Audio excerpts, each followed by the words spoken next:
Okay, it is go time. Call the February 12th regular meeting of council to order. And immediately on our agenda tonight is the Order of Cochrane presentation. So council, if I could get us all to move out to the front. Here we've got our special podium set up and we'll take it from up there.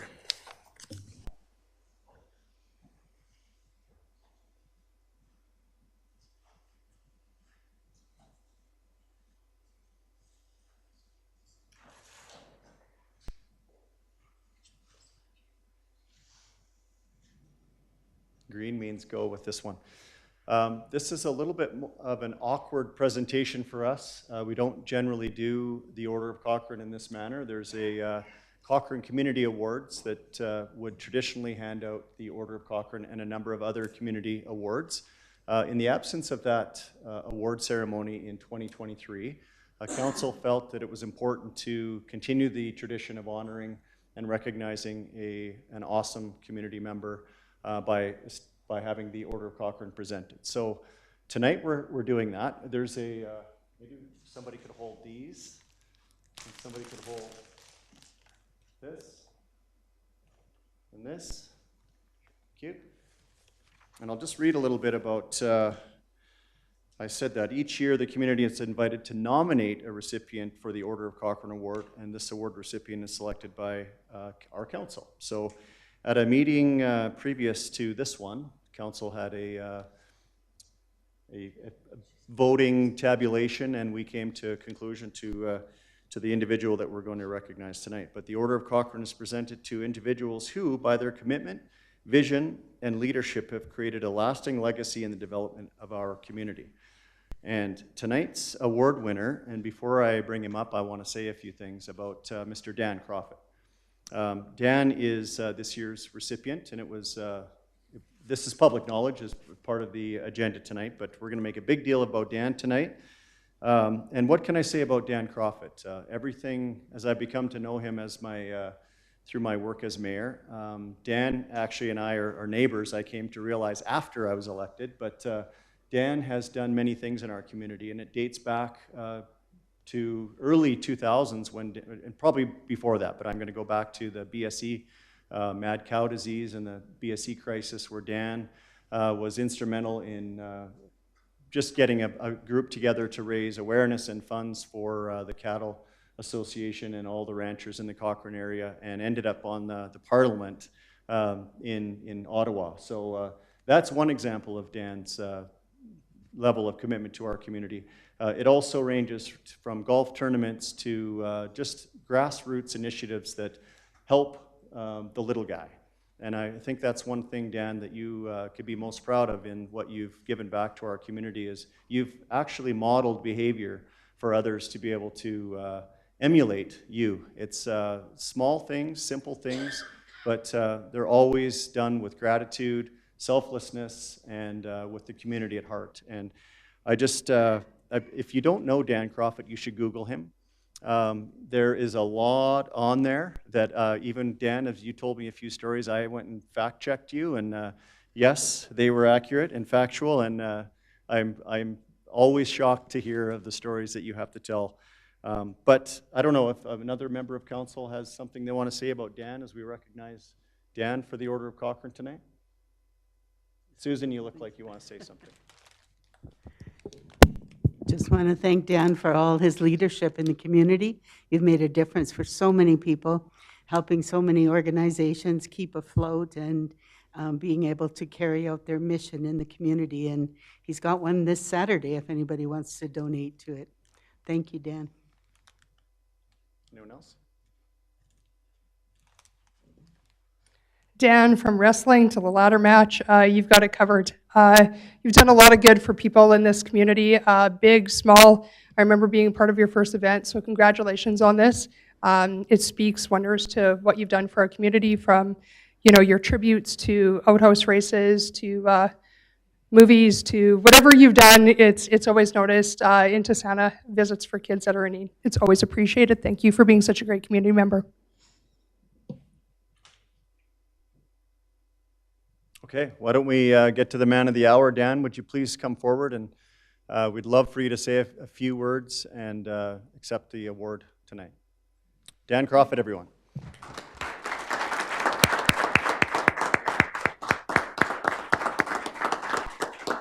And Dan's going to take his time getting up here because, yeah, classic Dan. Dan, I know that you are a humble human being and that you do not like the attention. I'm really enjoying this moment right now. So, congratulations, by the way. Thank you.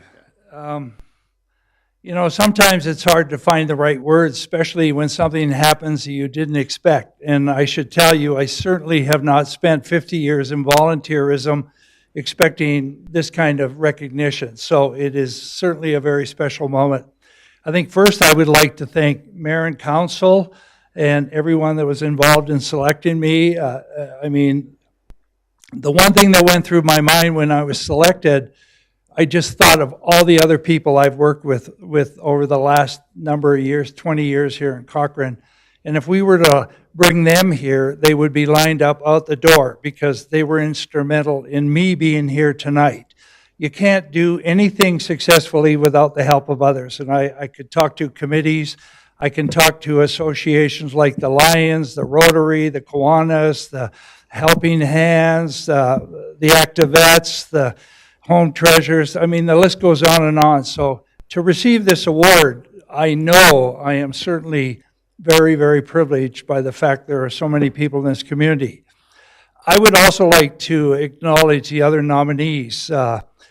I was wondering if they felt as I did when I got nominated. The first thing that went through my mind, and honestly, and I actually read it in the paper. I think Howard here did an article about who was nominated, and I was having dinner and I read it and I said, look at this, I've been nominated. And then I saw there were 4 other people as well, and I would think and hope that they felt as I did. Just the nomination alone, Marnie and the other people that were selected, that in itself was certainly a very, very comforting feeling to know that people think of you. So consequently, you know what, this is a great community. If my message was to the rest of the community would be this is a unique presentation. It's a unique award. What went through my mind coming here, and I don't have any script, is many of us, and you included, may have watched this week as a Canadian won a major golf tournament in Phoenix, Arizona. And I got thinking, I watched the presentation, he held up his trophy, and then it led me to other thinking that in our world, our society, quite often what we do is recognize the pinnacle of it is a trophy, an award of something that's symbolic of the highest achievement. And you can think of pro sports as an example, maybe the Stanley Cup, the Grey Cup, the Super Bowl. These are all symbolic of the highest level of achievement. And if you talk to any athlete, and I'm sure even actors and producers and writers, when they go to the Academy Awards, they would say, this is the ultimate achievement. And they're all presented by some form of trophy or an award. What's unique about this is that in 50 years of volunteering, I have never worked with one person or a group that ever said, if we do a really good job here, we're going to win an award.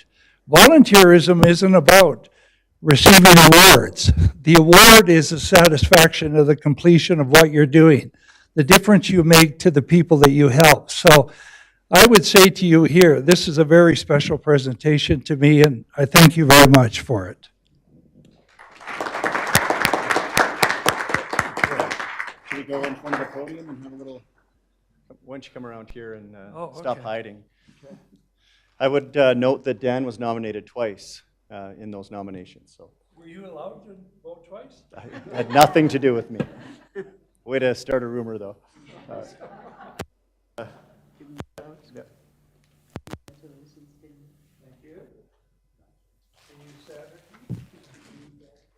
Here's your special. It's another belt for your. Come on in. Let's crowd in here, guys. So, goodness, you can hold that up. It's the closest I'll get to it.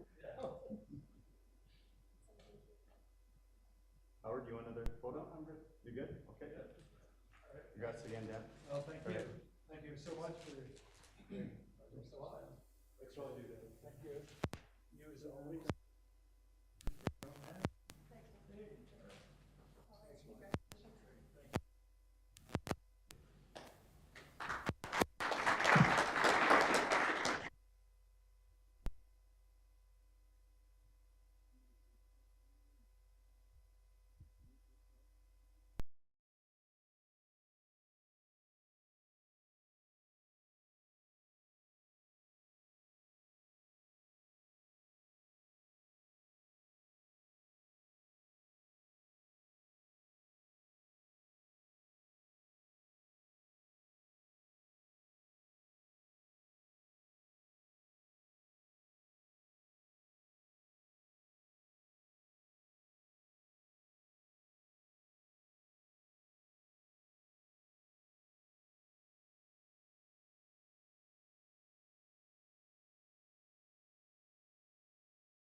Okay, we're back and live.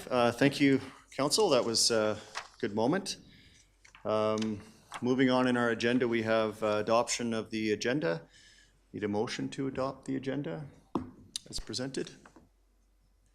Councillor Reid? I'll so move the agenda as presented for adoption. Okay, thank you. And the minutes of our previous, oh, sorry, yeah, all in favor. Thank you, Deputy Mayor. I've been out of sequence for 1 week, and I appreciate you holding me to our procedural bylaw. Next up is adoption of the minutes. Mr. Hawken, you see your light on? Yes, thank you, Mayor. We found some issues in the minutes after going back to the video, so I wanted to flag them for council just so we put on record that we're updating the minutes, and then we'll accept them as amended. So if you flip over to page 7 on the minutes, there's 4 corrections. So the first correction is 9 rows down where it says Sheila and Kelvin. We forgot their last name. So that's the Denekes, so we're just going to update the last name there. Then 20 rows down, there's where it says Matt Thomas, presented against and in favor. He spoke in favor, so we just want to make that clear. And then 26 rows down, there's the piece about Colleen and John Bedbrook presented against. They actually presented in favor. And then the row right below that, Alvin Johnson presented against. He also presented in favor. So those are the 4 corrections before council. Okay, so what you're highlighting are some corrections you're going to note in the minutes. So when we approve these minutes, it's inclusive of those edits. Okay, everyone's clear on that? Need a motion to approve the minutes as edited? Also move that council adopt the amended minutes of January 22, 2024 public hearing and regular council meeting. Okay, all those in favor? Call that question, thank you. And we have no delegations. We do have a bylaw. Bylaw 17-2023 is the Rolling Trails Area Redevelopment Plan. Councillor Nagel, you had missed the public hearing on this, so therefore you're not able to participate. If you would please take the back room, and we'll let you know when we're done the agenda item. Sure. Thank you.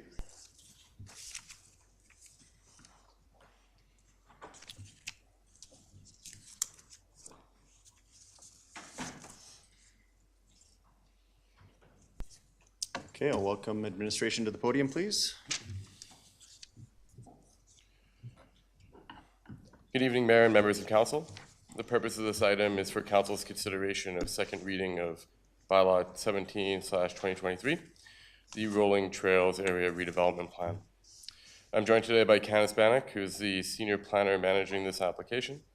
Now I'm going to hand it over to Candice, who will provide you a presentation on behalf of administration. Then we're happy to answer any questions that you have. Candice?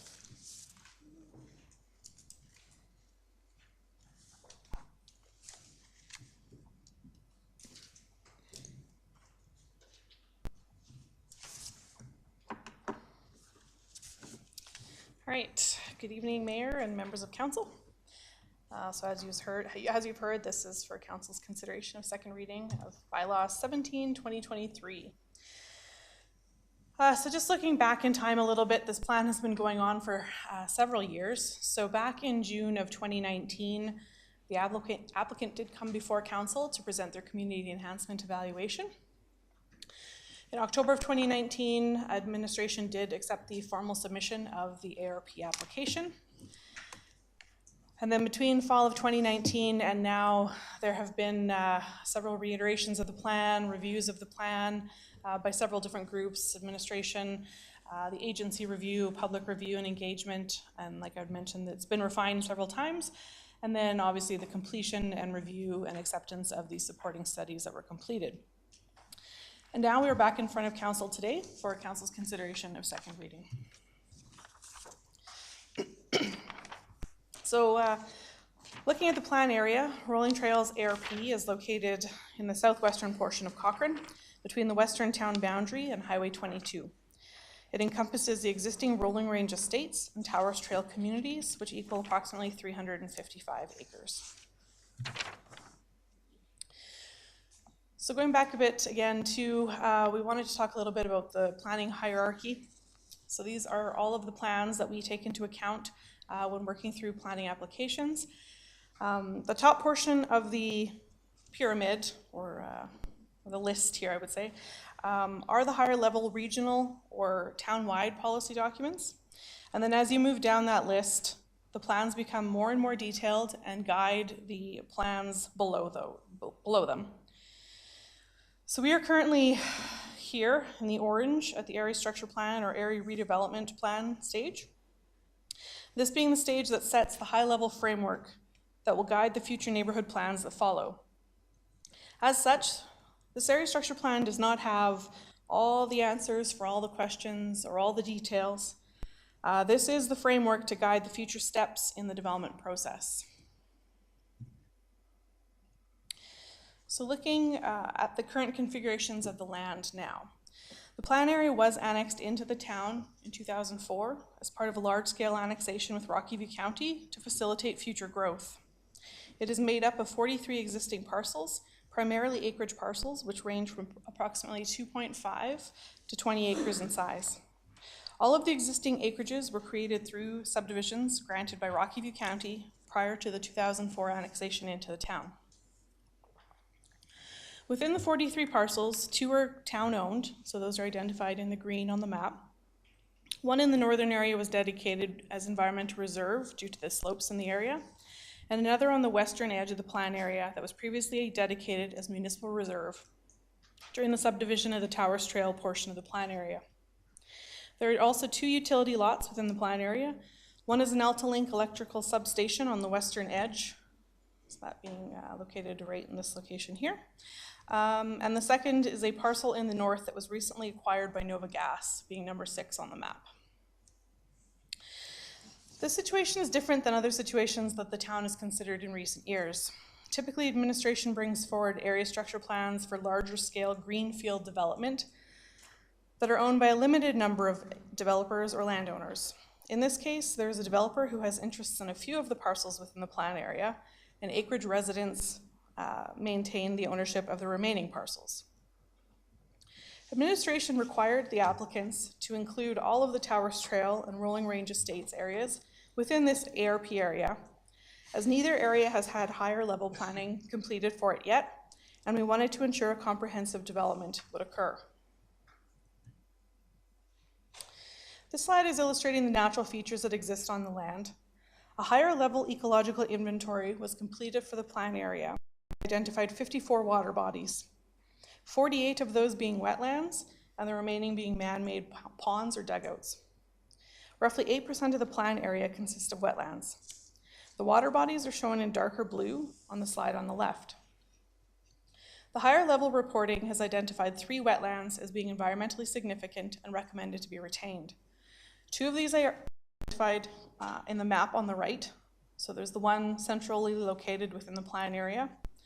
There's one down to the south, which is actually primarily within the Highway 22 right-of-way. And then there is another one in this location here that is primarily within Fireside, but does dip up into this plan area a little bit. It is proposed during the preparation of each neighborhood plan, complete biophysical impact assessments will be done to identify the existing features in the field and in more detail, which may end up changing what is proposed to be retained. Completing such a detailed report at this stage was challenging, with 43 individual landowners, each needing to allow access onto their lands.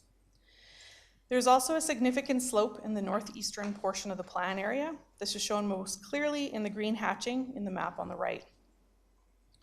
Part of this was already protected as environmental reserve. However, additional lands will be dedicated when development occurs in the north. The map on the left also identifies existing shrub and tree cover in the teal and green colors. As the land has been considered developed, the area was considered disturbed grassland, and no native grass or shrublands were noted within the report. Again, the higher level details, it'll be looked at a bit further in the neighborhood plan stage. The northern portion of the plan area also contains various pipelines, as well as the AltaLink electrical substation, the transmission line that runs diagonally through the plan area. All of this infrastructure is proposed to remain in its current location, and setbacks will be used to ensure development occurs at distances agreeable to the utility operators. It is also proposed that these utility right-of-way areas will be used to support the open space connectivity throughout the plan area, which will be discussed a little bit later in the presentation. So as this is the first proposed planning document specific to this area, there's not policy guidance for these communities, but there is some. So looking first at the town's current municipal development plan. There is a policy specific to these lands. The MDP does identify these lands as Area C, which you can see in the map on the left. And policy 8.4.1.1 states that Area C shall be comprehensively designed residential community with commercial and industrial uses in proximity to Highway 22. In addition, these are a couple more policies taken from the municipal development plan. So 8.3.5 is speaking to new development areas shall be phased to use existing infrastructure efficiently. Development of land separated from existing built-up areas will only be considered when more efficient growth options are not available. So with Fireside area already being under development, this proposed ARP would then align with this policy. Additionally, 13.3, the town will promote efficient and effective use of the lands within its boundaries before expanding them in order to preserve agricultural lands surrounding Cochrane. Next up, we have the land use bylaw. So the current zoning of the majority of the lands, as shown in blue, is urban holdings. The exception to this is the existing town MR parcel, as shown as Parks and Recreation in the darker green. The lighter green in the north is a community service parcel being St. Peter's Lutheran Church, and the orange residential medium density site Lofts on the Bow, and those two are not included in the plan area. Under the urban holdings district, the minimum parcel size is as it was at the time of bylaw adoption, meaning that rezonings or subdivisions have not been permitted until such time that an area redevelopment plan or area structure plan is completed for the lands. This has been the policy followed since the annexation of the lands into the town in 2004 and would continue if no higher level policy documents are approved for the plan area. So now looking at the draft area redevelopment plan itself. The lands have been divided into 4 future neighborhood areas. Neighborhood Area 1 is centrally located on the north side of the existing Rolling Range Drive. So that is this location through here. It includes two 20-acre parcels, the town's municipal reserve site and the Alta-Link substation site. Area 1 is proposed as a mixed-use commercial site adjacent to Highway 22 in the red. The purple is intended as a flex space that could be developed as additional commercial or residential, depending on the market demands at the time of development. The green is the existing town municipal reserve, which would be developed and programmed through the redevelopment of these lands. And the blue is the existing Alta-Link electrical station. Neighborhood Area 2 is located in the southwestern portion of the plan area. See down here. It is proposed as lower density residential, that being 8 units per acre or lower, and that is shown in that light yellow color. It also contains the larger wetland, shown in the green. Neighborhood Area 3 is located in the southeastern portion of the plan area. You can see here in the orange. It is proposed as higher density residential, 8 units per acre or above, and that is identified by that orange color. Neighborhood Area 4 is the northern portion of the plan area. It is proposed as lower density residential in the yellow, that being the western portion, and higher density residential in the eastern and northern portions of the plan area, shown in the orange. Overall, when combined, the neighborhood densities would hit the proposed target of 8 units per acre. At 8 UPA, this would mean approximately 2,600 homes, with a proposed population of approximately 6,800 people. The proposal for open space includes the development and programming of the existing municipal reserve parcel. This is to be funded by developers as development proceeds. Other areas are proposed to be left in their natural state through the dedication of environmental reserve, both around the wetland areas that are being retained, as well as a slope area in the north. Additional open space is proposed as connections along the pipeline and electrical transmission line right-of-ways. And additional open space is proposed, an additional approximately 5 acres of municipal reserve is required to be dedicated, and the location and types of the parks and the other open space would be determined through the future neighborhood plan process. Looking now at transportation and connectivity. So this plan proposes to utilize the location of the existing road infrastructure within and adjacent to the plan area, with upgrades being completed as required. The existing access to Rolling Range Drive off of Highway 22 is proposed to remain as an access location as a signalized future 4-legged intersection. This future intersection upgrade will be very important as a transportation connection, which would connect into the lands to the east, and thus onto River Heights Drive to provide a transportation benefit to southern Cochrane by reducing the pressure off of Fireside and the James Walker Trail intersection.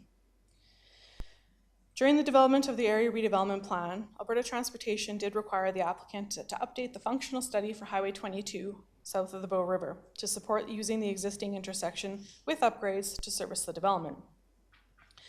The updated functional study was subsequently approved by Alberta Transportation. The upgrades to the intersection would take place with the first phase of development.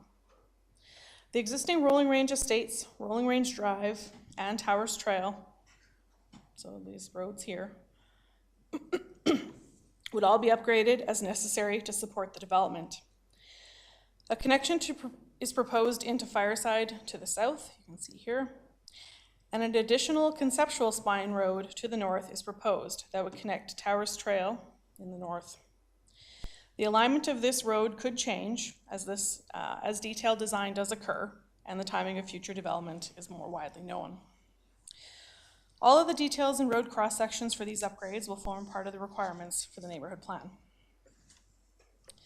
Pedestrian connectivity is also proposed to extend existing connections into adjacent lands.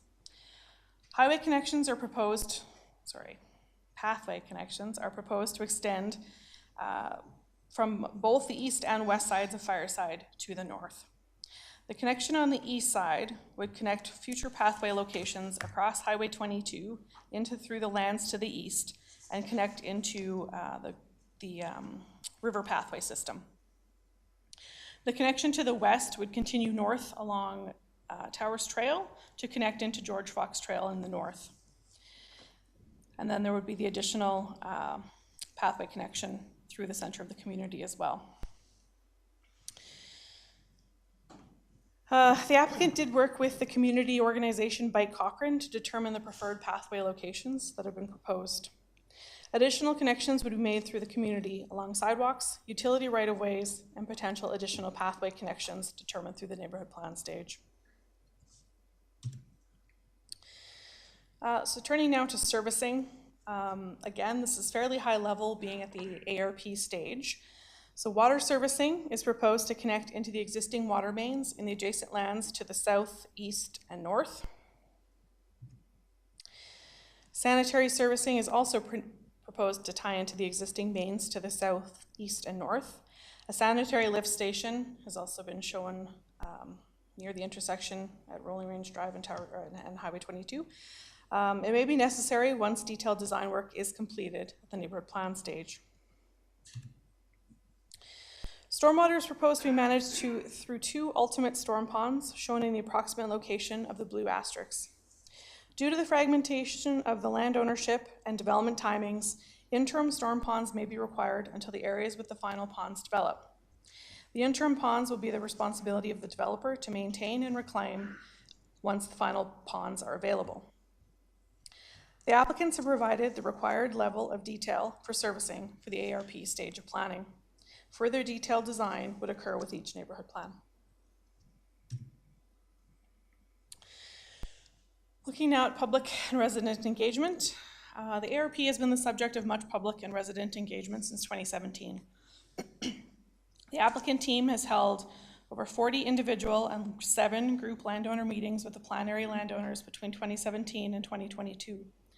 In October of 2018, town administration invited all landowners to a meeting to explain the ARP process and what they could expect. The applicant team has also established a Rolling Trails website, provided ongoing email updates to residents, held 5 stakeholder engagement meetings, met with the adjacent Fireside residents, used newspaper, Facebook, and roadside advertising, developed video presentations, as well as organized 2 public open houses during the planned development. The draft ARP has also completed its 30-day formal circulation to plan area residents, adjacent residents, and the necessary referral agencies. There have been varied levels of support amongst plan area landowners, which has been seen in the letters submitted during the process, as well as during the public hearing. Some area landowners are in support of the plan moving forward. Others are interested in seeing what happens, what the plan might end up meaning for their lands, and others are not in favor of the plan moving forward and would prefer to see the acreages remain as they are. A group of concerned landowners did form the Towers Trail and Rolling Range Resident Owners Association and have provided comments on the ARP and spoke at the public hearing. While there are mixed levels of support for the ARP amongst plan area landowners, currently the town does not have any policy regarding the number of landowners that must be in support of a plan for it to proceed. Review of the written and oral submissions have shown that the levels of support and opposition to the ARP were relatively similar, but the majority were in support of the plan proceeding.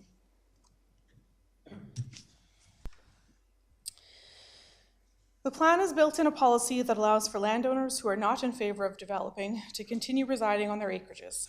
It must be made clear that each landowner has the ultimate control over whether their lands develop or not and what they choose to do with their own lands. Should a landowner not wish to develop their lands, if the ARP is adopted, they will not be made to. It will be their choice if they choose to participate in the neighborhood plan process, if they choose to change the land use on their land, and so on. It is proposed that should a landowner not want to develop and not want to participate in the development of a neighborhood plan, their lands can be shadow planned. This would show how the lands could conceivably be developed by identifying the possible location of uses, streets, servicing, and open space. The plan proposes this in order to ensure we do not encounter piecemeal development that excludes the development of adjacent lands in the future, should they not choose to develop at this time. We have seen recent examples of this occurring in town and would like to actively avoid that situation here. Should that landowner later choose to develop their lands, servicing and roads will be available to be brought to their boundaries, proposed development is expected, and a neighborhood plan amendment would be required to define the plans for that land. It also must be made clear that a shadow plan is not set in stone. Should a landowner come forward and want to make changes to a shadow plan, they will be able to, provided that it works with the road and servicing connections that have been provided to that land. The illustrations on the slide are from the ARP and were also explained by the applicant's consultant very well at the public hearing. These show how an acreage parcel could develop over time, allowing the resident to remain living there until such time as full development is sought out by that landowner. During the public hearing, Council did have some questions about real-world examples of shadow planning and gradual development. The applicant has provided some slides to show an example from Calgary that they had worked through. So following this presentation, we can present that example to Council if they do wish to see it. In response to the concerns of area landowners as well as adjacent landowners, boundary interface policies were included in the ARP. The images show proposed interfaces between existing and future residential development with or without a lane. Rear yard setbacks, screen fences, and landscaping are all proposed to separate existing acreage and urban resident and future residential lots. It is also proposed that adjacent to Fireside, as well as between commercial and existing residential parcels, neighborhood plans will establish interface policies related to height controls and potential green space, lane, or enhanced landscaping buffers.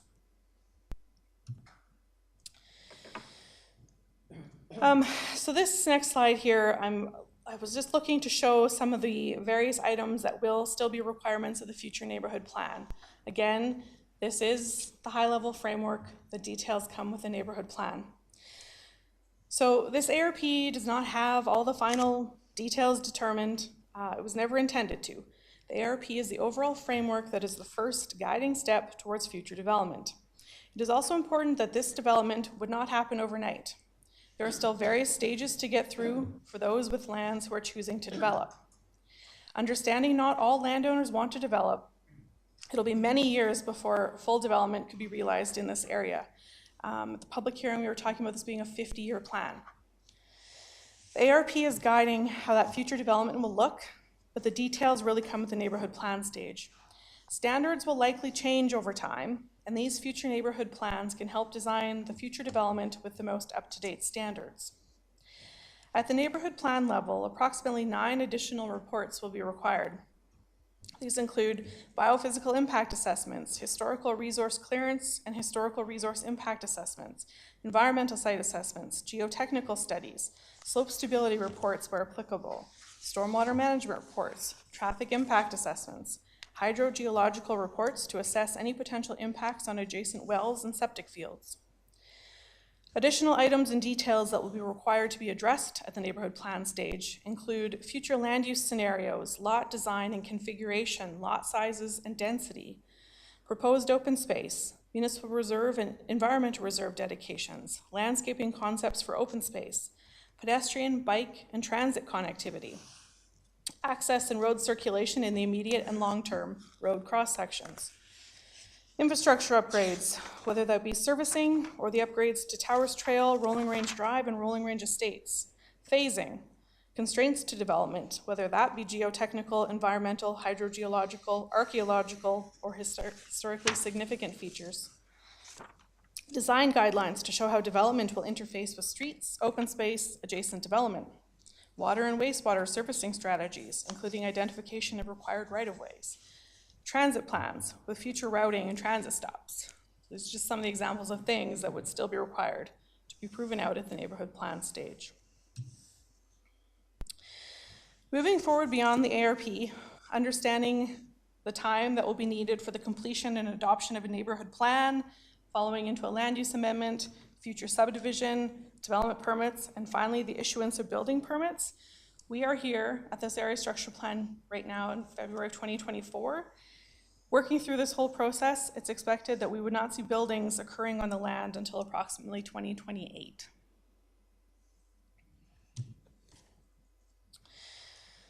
Looking at some of the concerns that were noted with the ARP. So from the written and oral submissions, both through the formal circulation and the public hearing, the following concerns were noted with the ARP. Landowners would be forced to develop, and development would proceed without landowner agreement, when in fact no changes to the land can occur without any landowner authorization. Another concern, development will take place adjacent to their lands and they may lose privacy. The ARP will take place over many years, and the ARP has included those requirements of the buffering and interface policies that would come with the future neighborhood plans. There's a concern that there's already enough land already available for development in Cochrane. According to the growth plan that is currently underway with administration, Cochrane could run out of developable land between 2036 and 2041. There is a concern that the town does not have access to enough water to support the development. Administration is currently working on agreements to acquire additional water license capacity to serve future development.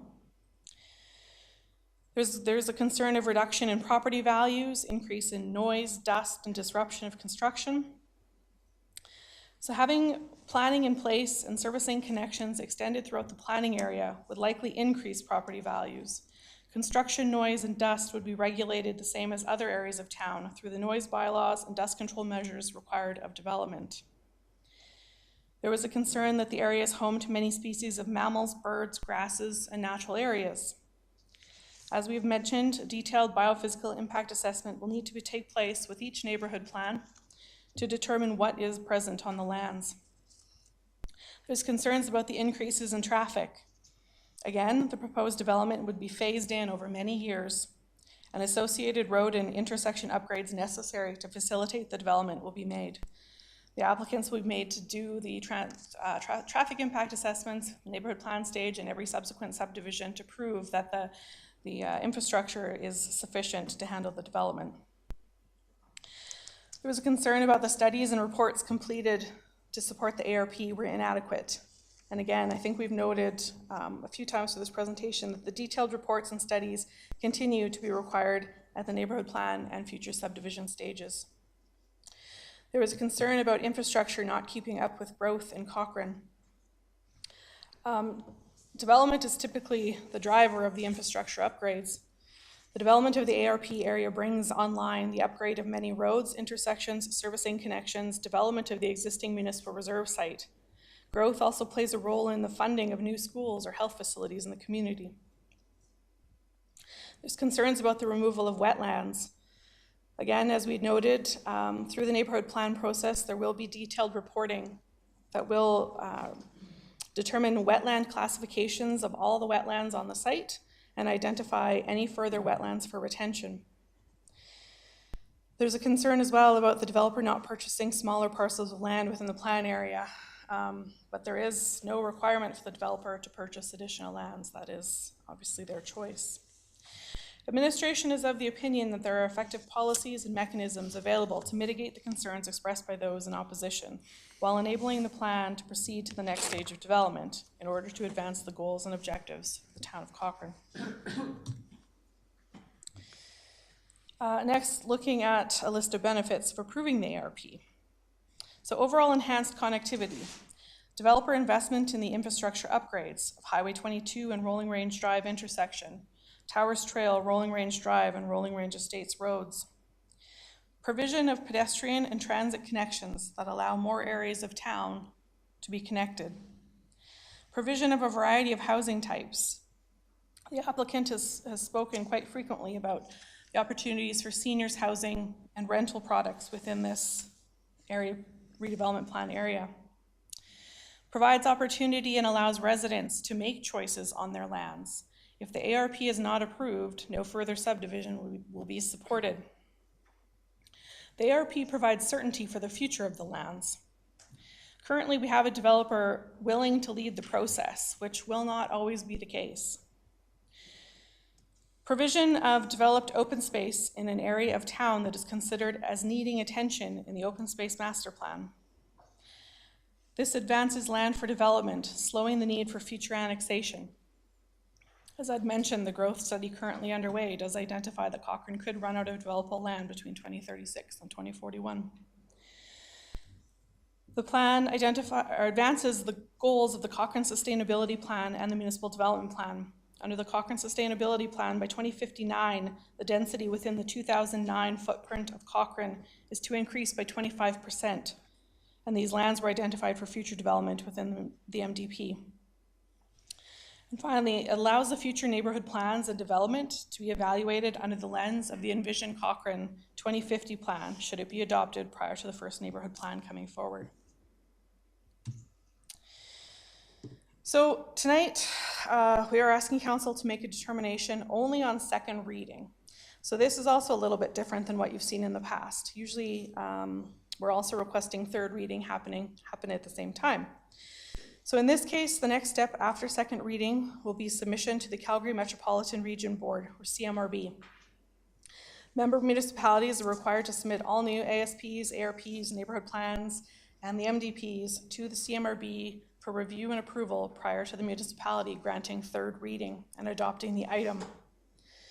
Once a CMRB approves an item, there can be no changes to it, even housekeeping items, prior to the municipality giving third reading. Therefore, it is important that council is supportive of the plan in its entirety prior to giving it second reading and the ARP going forward to the CMRB.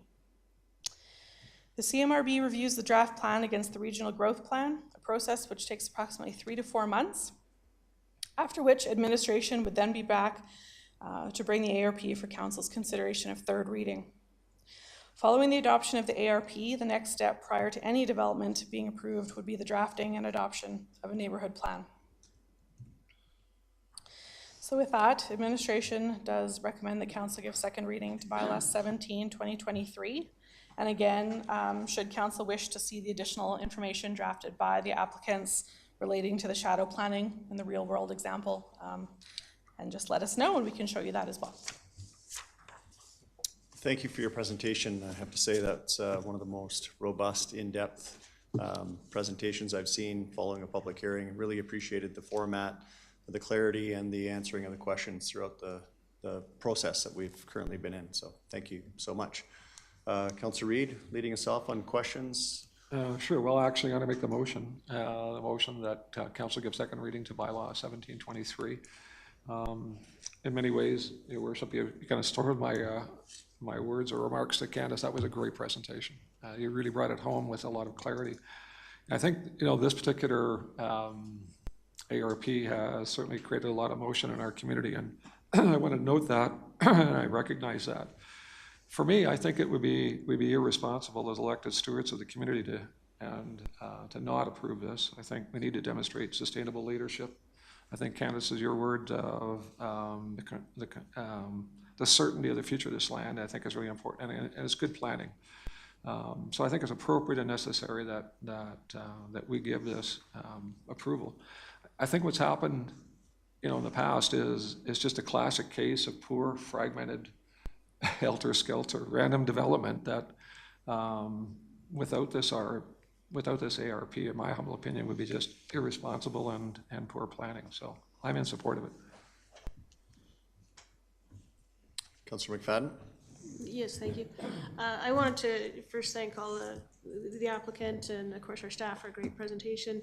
But I also want to thank the members of the public that are here tonight and the members of the public that I've met with and heard their perspectives on either side of the equation, those looking for certainty for development pieces, those looking to maintain what they have and maintain their current way of life. So I really put those in the balance, and of course considering the greater good of the community overall, how we do want to develop on sustainability.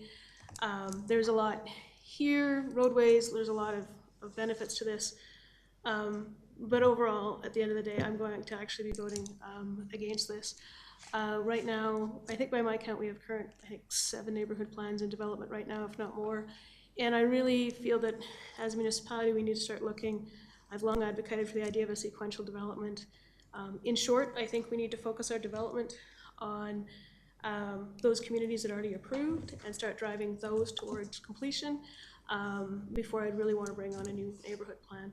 And so at this point, I will be voting against this. I know for those that were advocating for this, that's not the answer that they were hoping to receive, but I think at least it gives some certainty to those that are perhaps you know, looking at leveraging those lands for other pieces.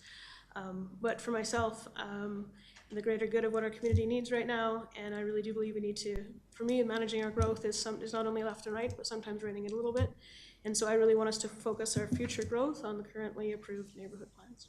So I'm voting against. Deputy Mayor? I am in favor of moving forward, taking the next step. I'm curious to see what the CMRB says about this project. And I feel really bad for the people that have been waiting 20 years to get to the next step and their hands are tied. I don't think it's fair for them to be stuck without being able to do what they want with their own land. I know there's people on both sides, and no matter which way we go, we're never popular, but I do believe that you answered the questions I had tonight really well, and resolved some of the things that I was concerned about, and I look forward to the next steps. Councillor Federico? I wanted to ask one quick question before I give you my opinion. I believe that it was stated before that the intersection was going to be upgraded to a signalized intersection regardless of approval or not. Can somebody please verify that? Through the chair to Councillor Federico, this will not be upgraded unless this development proceeds. So it's developer driven. There is no opportunity currently for this to occur any other way. Okay. Not that it overly changes my opinion, but I just wanted to make clarification on that. I too want to thank everybody. This has been a difficult decision, something that I've weighed in on from the many letters of support to the many letters against. I am also not going to be voting in favor of this for a variety of reasons. It's not that I don't feel that it's ever needed. I just feel that it is not needed within probably the next 10 years. And I understand that this, and I appreciate the fact that it is developer led, and we have somebody who's wanting to take kind of that run at it. I also don't believe that it would be the last developer to come forward to perhaps take a crack at it. In between the ideas of the fact that this entire landscape could be fragmented between landowners, between trying to do shadow plans, it just to me feels like a very disconnected and not a great way to start a community. I feel that we're going to be starting a community with already adverse reactions from the community members that already live there, which is my number one concern. Also in the fact that, you know what, I've sat through the last couple public hearings, been long, lengthy, and a lot of people keep mentioning a lack of what's happening with our schools, what's happening with space in our schools, what's happening with our healthcare. And I really don't want to hear that growth is being driven to be able to provide these resources, because I can tell you right now, we are way behind the 8 ball if that's the case. And I'm sorry, like, to be able to add more people in an area where we already have, like Councillor McFadden said, so many other areas that we still have growth that can still happen. I really cannot give this my green light. The only thing I can say is that if anybody wanted to come forward with a commercial plan for this area, and you wanted to make a commercial-driven plan, then that I could support, but not one that has mixed use and not one that has residential attached to it. That would be my only thing that I could possibly say about it. But right now, I don't want to make this, I don't want to be the one deciding this vote, because guess what, in 2028, I don't know who's going to be on council, but they're going to have to own that decision that we would be making tonight, and I don't want to be a part of that right now. So, thank you. Councillor Wilson? Yeah, it was one question before giving my comments and thoughts. I would be interested in seeing what the applicant had provided for us for additional detail, if now is an appropriate time to do that. Yep, absolutely.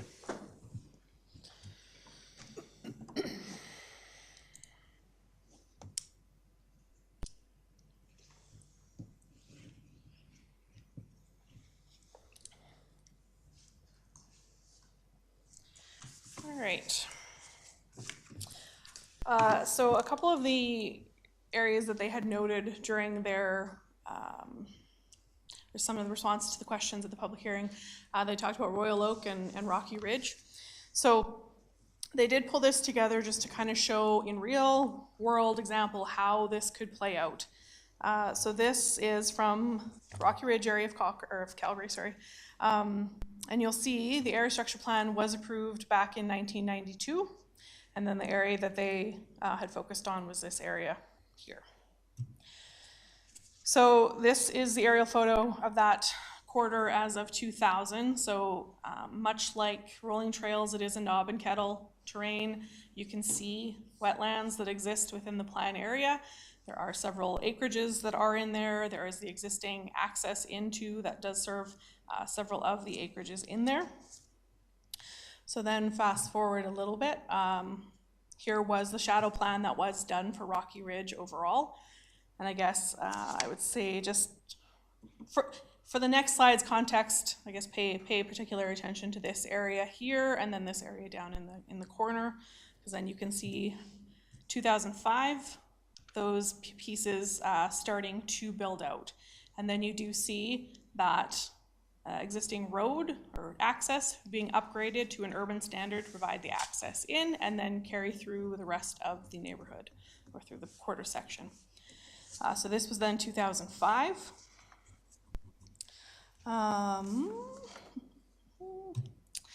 Then we move into 2008, and you can start seeing some of these other pockets starting to be cleared for development.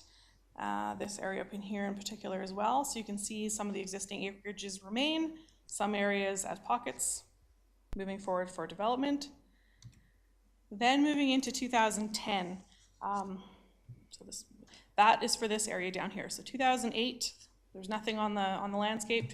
2010, an outline plan was adopted for those lands down in the corner. Calgary's outline plan is very similar to our neighborhood plan.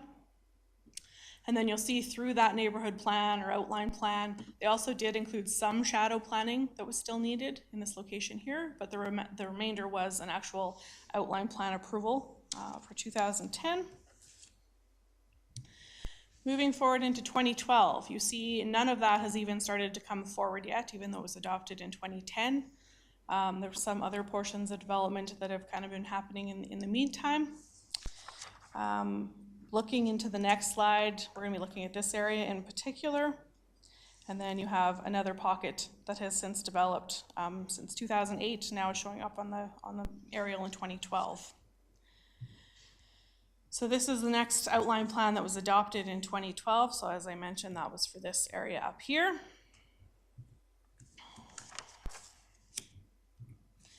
Moving into 2014, you can see that concept plan or outline plan has not moved forward yet, but that outline plan that was originally adopted in 2010 has now started to develop. And then you can see how we are preserving the wetlands. They are preserving the wetlands around the development as they moved forward. And then moving into 2019, you can see that that area that had the concept plan adopted in 2012 has now began construction. And then this outline plan that had been adopted in 2010 is still under development.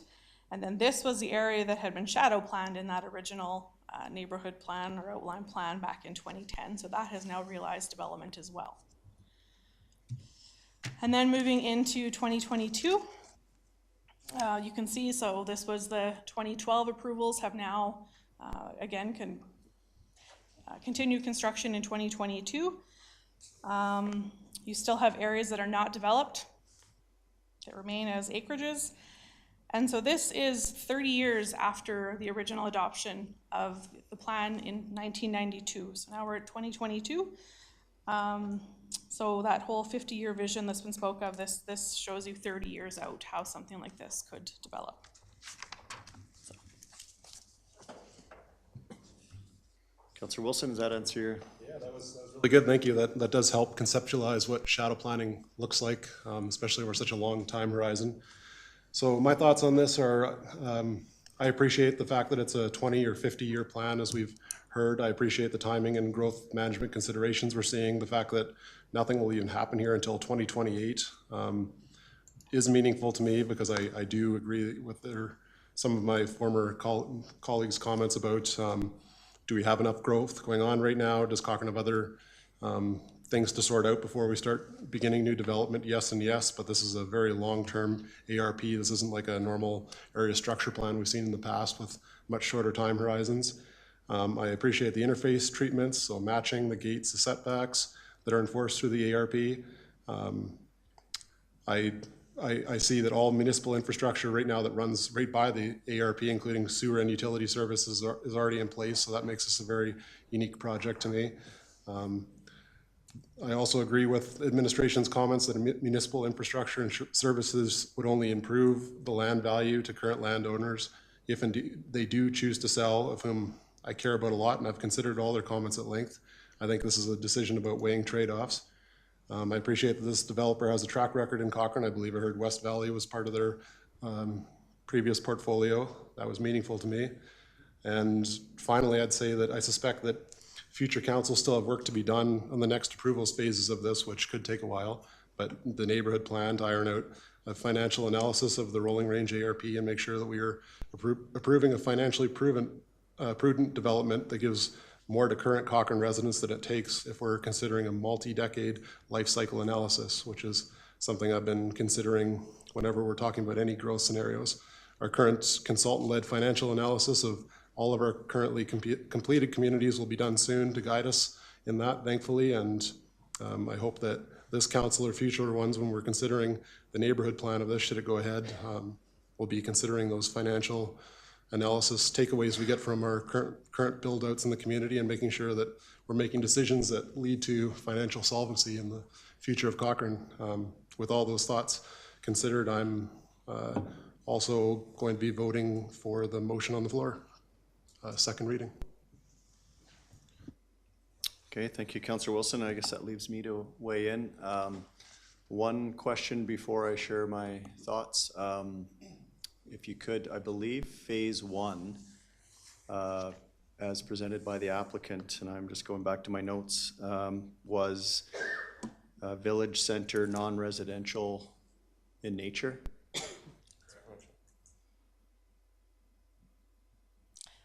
Sorry, through the chair, while this is coming up, it is proposed as a mixed-use commercial site. Yeah, okay. It's approximately 20 acres in size. Okay, thank you. That's what I thought. So for me, this is not about growth or more growth. It's about good planning. For all the reasons that Councillor Wilson suggested and my colleagues to my right.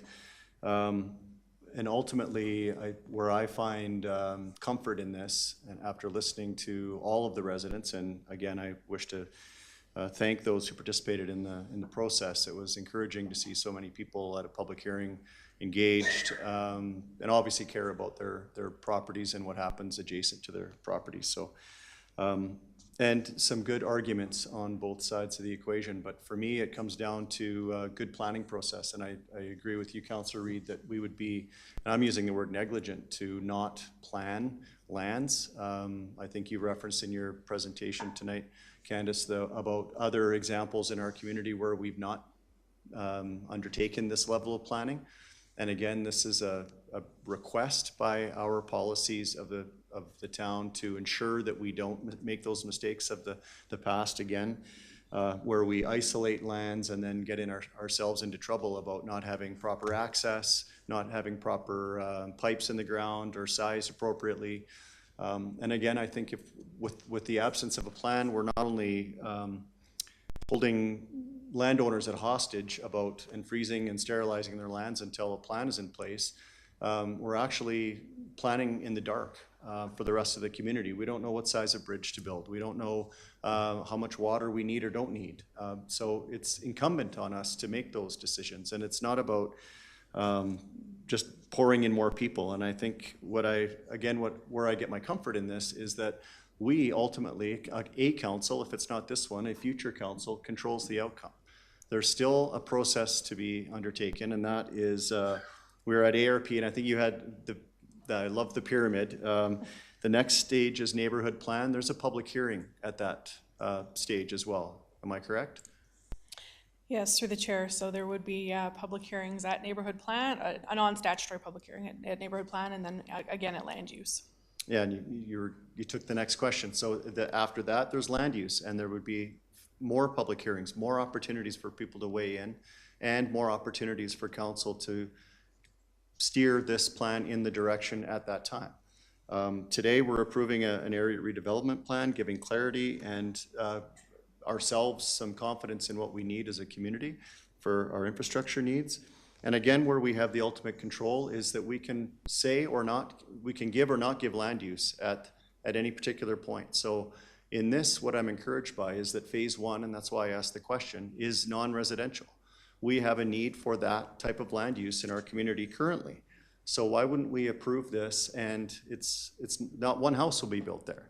It's if we don't want it to. So we can control that outcome.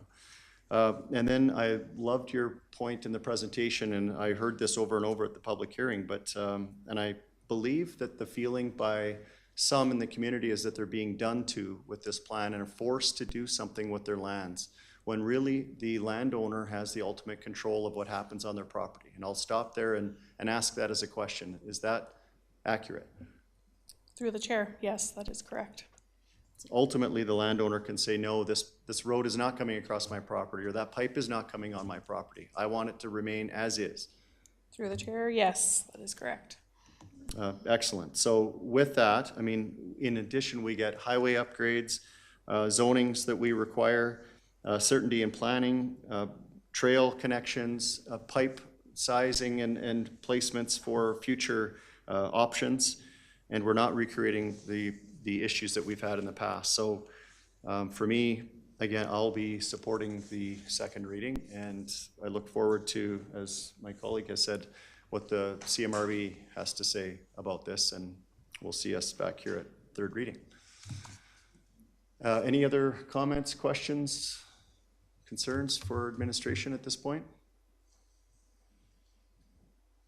Seeing none, I will call the question. All those in favor? Those opposed? That carries. Thank you. Thank you.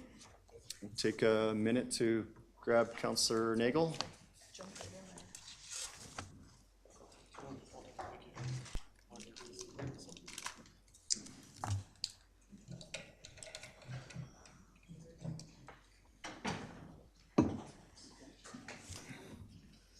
Welcome back.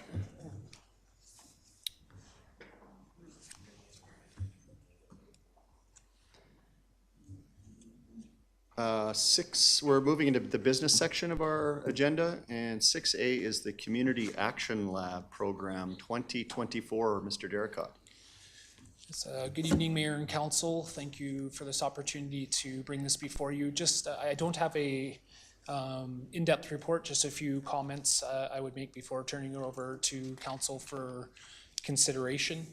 Just in way of a reminder of how this comes to be before Council at this time, this was a Council-introduced initiative to consider what participation in the Community Action Lab program associated with the Strong Towns organization would look like. There was a no-cost application process whereby Council supported that activity. We were selected as a potential community to participate in this program with the Community Action Lab team, and have subsequently met with them both at the administrative level as well as Council, having an information center with them to describe what the program looks like and what the implications are for the community, and now are looking for formal direction from Council as to whether or not they wish to see us engage with that. Council will note that there's a number of options associated with this, basically being to proceed with participation in the program at this time. Second option, to consider requesting perhaps a deferral of participation in the program to a future date, or of course the option to decline to participate in the program. One of the pieces that I would note, or I should say several pieces that I would note. One is that this isn't currently in an existing budget, so that this would have to be funded from operational reserves would be a part of the process considered there as well. The second being, and it is noted here, that we do have several large-scale projects requiring administrative input at this time. The one that we've noted here is Envision Cochrane, which is taking up a significant portion of administrative capacity, and adding an additional action like Community Action Lab program, which I do believe presents some opportunities, will take some balance, and likely at this point in time we may be a little bit constrained as to the amount of administrative horsepower we could put behind the program at this time. And that is why we felt it was important to offer the deferral option to council, as if council does find this program to be attractive, it may be more of a timing issue rather than a do it or don't do it. It may be, is now the best time to do it, or can we pursue this and get the best outcomes at this time? And admittedly, administration is a little bit hesitant to suggest to council that we can deliver this with the very best outcomes at this time, given our other administrative commitments. And I think at this point I would pause and turn it to council for consideration and any questions they may have. Thank you, Mr. Derricott. I see Councillor Wilson has his light on first, and I believe you've been leading this charge. Councillor Wilson, I look forward to hearing your thoughts on this one. Yeah, thank you. I've got a long list of thoughts on this because I've been thinking about it for a long time in depth. I would move at this point option 2, the deferral option. Happy to make a friendly amendment if I'm convinced otherwise with what others have to say, but I've had occasion to chat with multiple members of the Medicine Hat Council, administration, their MLA at Mid-Size Mayors Caucus, which we did back in January, seems like a while ago now. I received a full spectrum of opinion on the Strong Towns Community Action Lab from a ground perspective, all sides of it. I also had occasion to attend the Strong Towns CAL initial presentation a few weeks back, several weeks back now, which included several very valuable insights. We talked about things like financial questions of break-even in city development contexts, low-cost, high-investment return ideas, productive land use principles, impacts of parking policies, value per acre and cost per acre mapping analysis, stuff that gets me going and I think is really important for our community. So initially I was very bullish on this.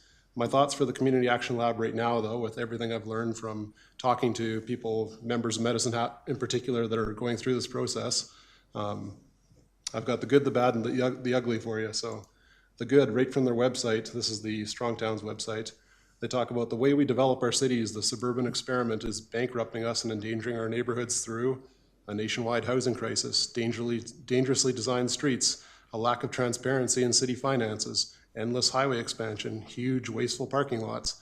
I read that list and I go, boy, there's some takeaways from Cochrane in that list. That sounds like some pretty valuable information that I think we could use. I think the ability to pair their principles and exercises with our own financial modeling that we're undergoing currently to change our financial future and finally exit the development treadmill paradigm that I talk about all the time. I think it's very useful. I think it's part of this adult conversation, I call it, about growth management that we need so urgently in Cochrane. So there's the good. The bad, it currently costs about $250,000, I believe. I also think we might be able to redirect some of our current public engagement resources here, as there is some significant overlap. I know that the council members that weren't there, I was very surprised with how much of that Community Action Lab is public engagement focused only. That's the big percentage of it actually, which surprised me at the time. The bad timing, I think we haven't completed our financial analysis yet. Well, I know we haven't. Is our administration ready? That's what the CAO just spoke to. And will we get this opportunity again? I'm not sure about all those different things. They choose you as much as you choose them, so I'm not sure about that. There's been some associations made with 15-minute city ideas. I do find that to be a little bunk because 15-minute city ideas are top-down planning perspectives where everything I've heard about the Community Action Lab is total bottom-up, your community driving the change from what the people on the ground want. So I don't see the parallels there, but it still seems to be out there that seems to, there's some alignment between 15-minute cities and Strong Towns ideas and the Community Action Lab. So I don't know, that's another bad. And then the ugly. At the end of the program, there's no financial KPI report, no deliverables, possibly not even a report to council, just a very impressive sounding series of public and staff engagement sessions that hopefully shift the growth philosophy for an entire community, but it's a bit of a leap. And so I end with, It is a bit of a leap of faith. I think it's probably one worth doing, but I question is the timing right for it right now? And that's why I would be pushing us towards option 2 and seeing if we are here in a year or two, maybe just a year, 2025, how we feel about things when we know what the cost at that time will be, once we have our administrative house in order, once we have our financial analysis done. I think that might be the better time to move forward or not. So for those reasons, option 2. Well, thank you, Councillor Wilson. Didn't leave much on the table there. That's a good report. So option 2 is the motion on the floor. Deputy Mayor? Excellent comments, Councillor Wilson. I can't compare to that, but my one question is, if we put it on hold, do we have to reapply, or is it stay on hold till we're ready? Yeah, thank you through the chair. That is something we'll have to explore with the Strong Towns group. We have suggested that is one potential option, but we have not confirmed yet what that process would be. I will say that they have expressed obviously a keen interest in Cochrane. They do select communities that they believe are a match for their program, and so I don't believe that will change moving forward. It may be dependent a little bit on other applicants and other commitments that they make. So there is the possibility that we may not be able to access the program, or at least not necessarily at our discretion, may include a reapplication, et cetera. I would also note that the application process was not onerous, so if it does require a reapplication, that was not an overly resource-intensive process. That's good to know.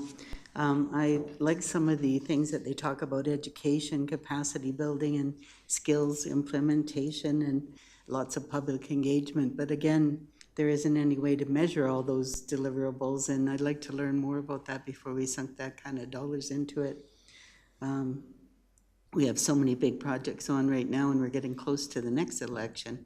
Maybe the timing would be better with the new council and where things are at that time. So I think I would support what Councillor Wilson is putting forward. Thank you, Deputy Mayor. Councillor Nagel? After attending the information session that council had with the consultants before Christmas, I believe, I'm not in favor of moving forward with this opportunity at all. I felt the consultants were very knowledgeable about municipal governance, and I thought their insights and perspectives would be a very good fit to Cochrane.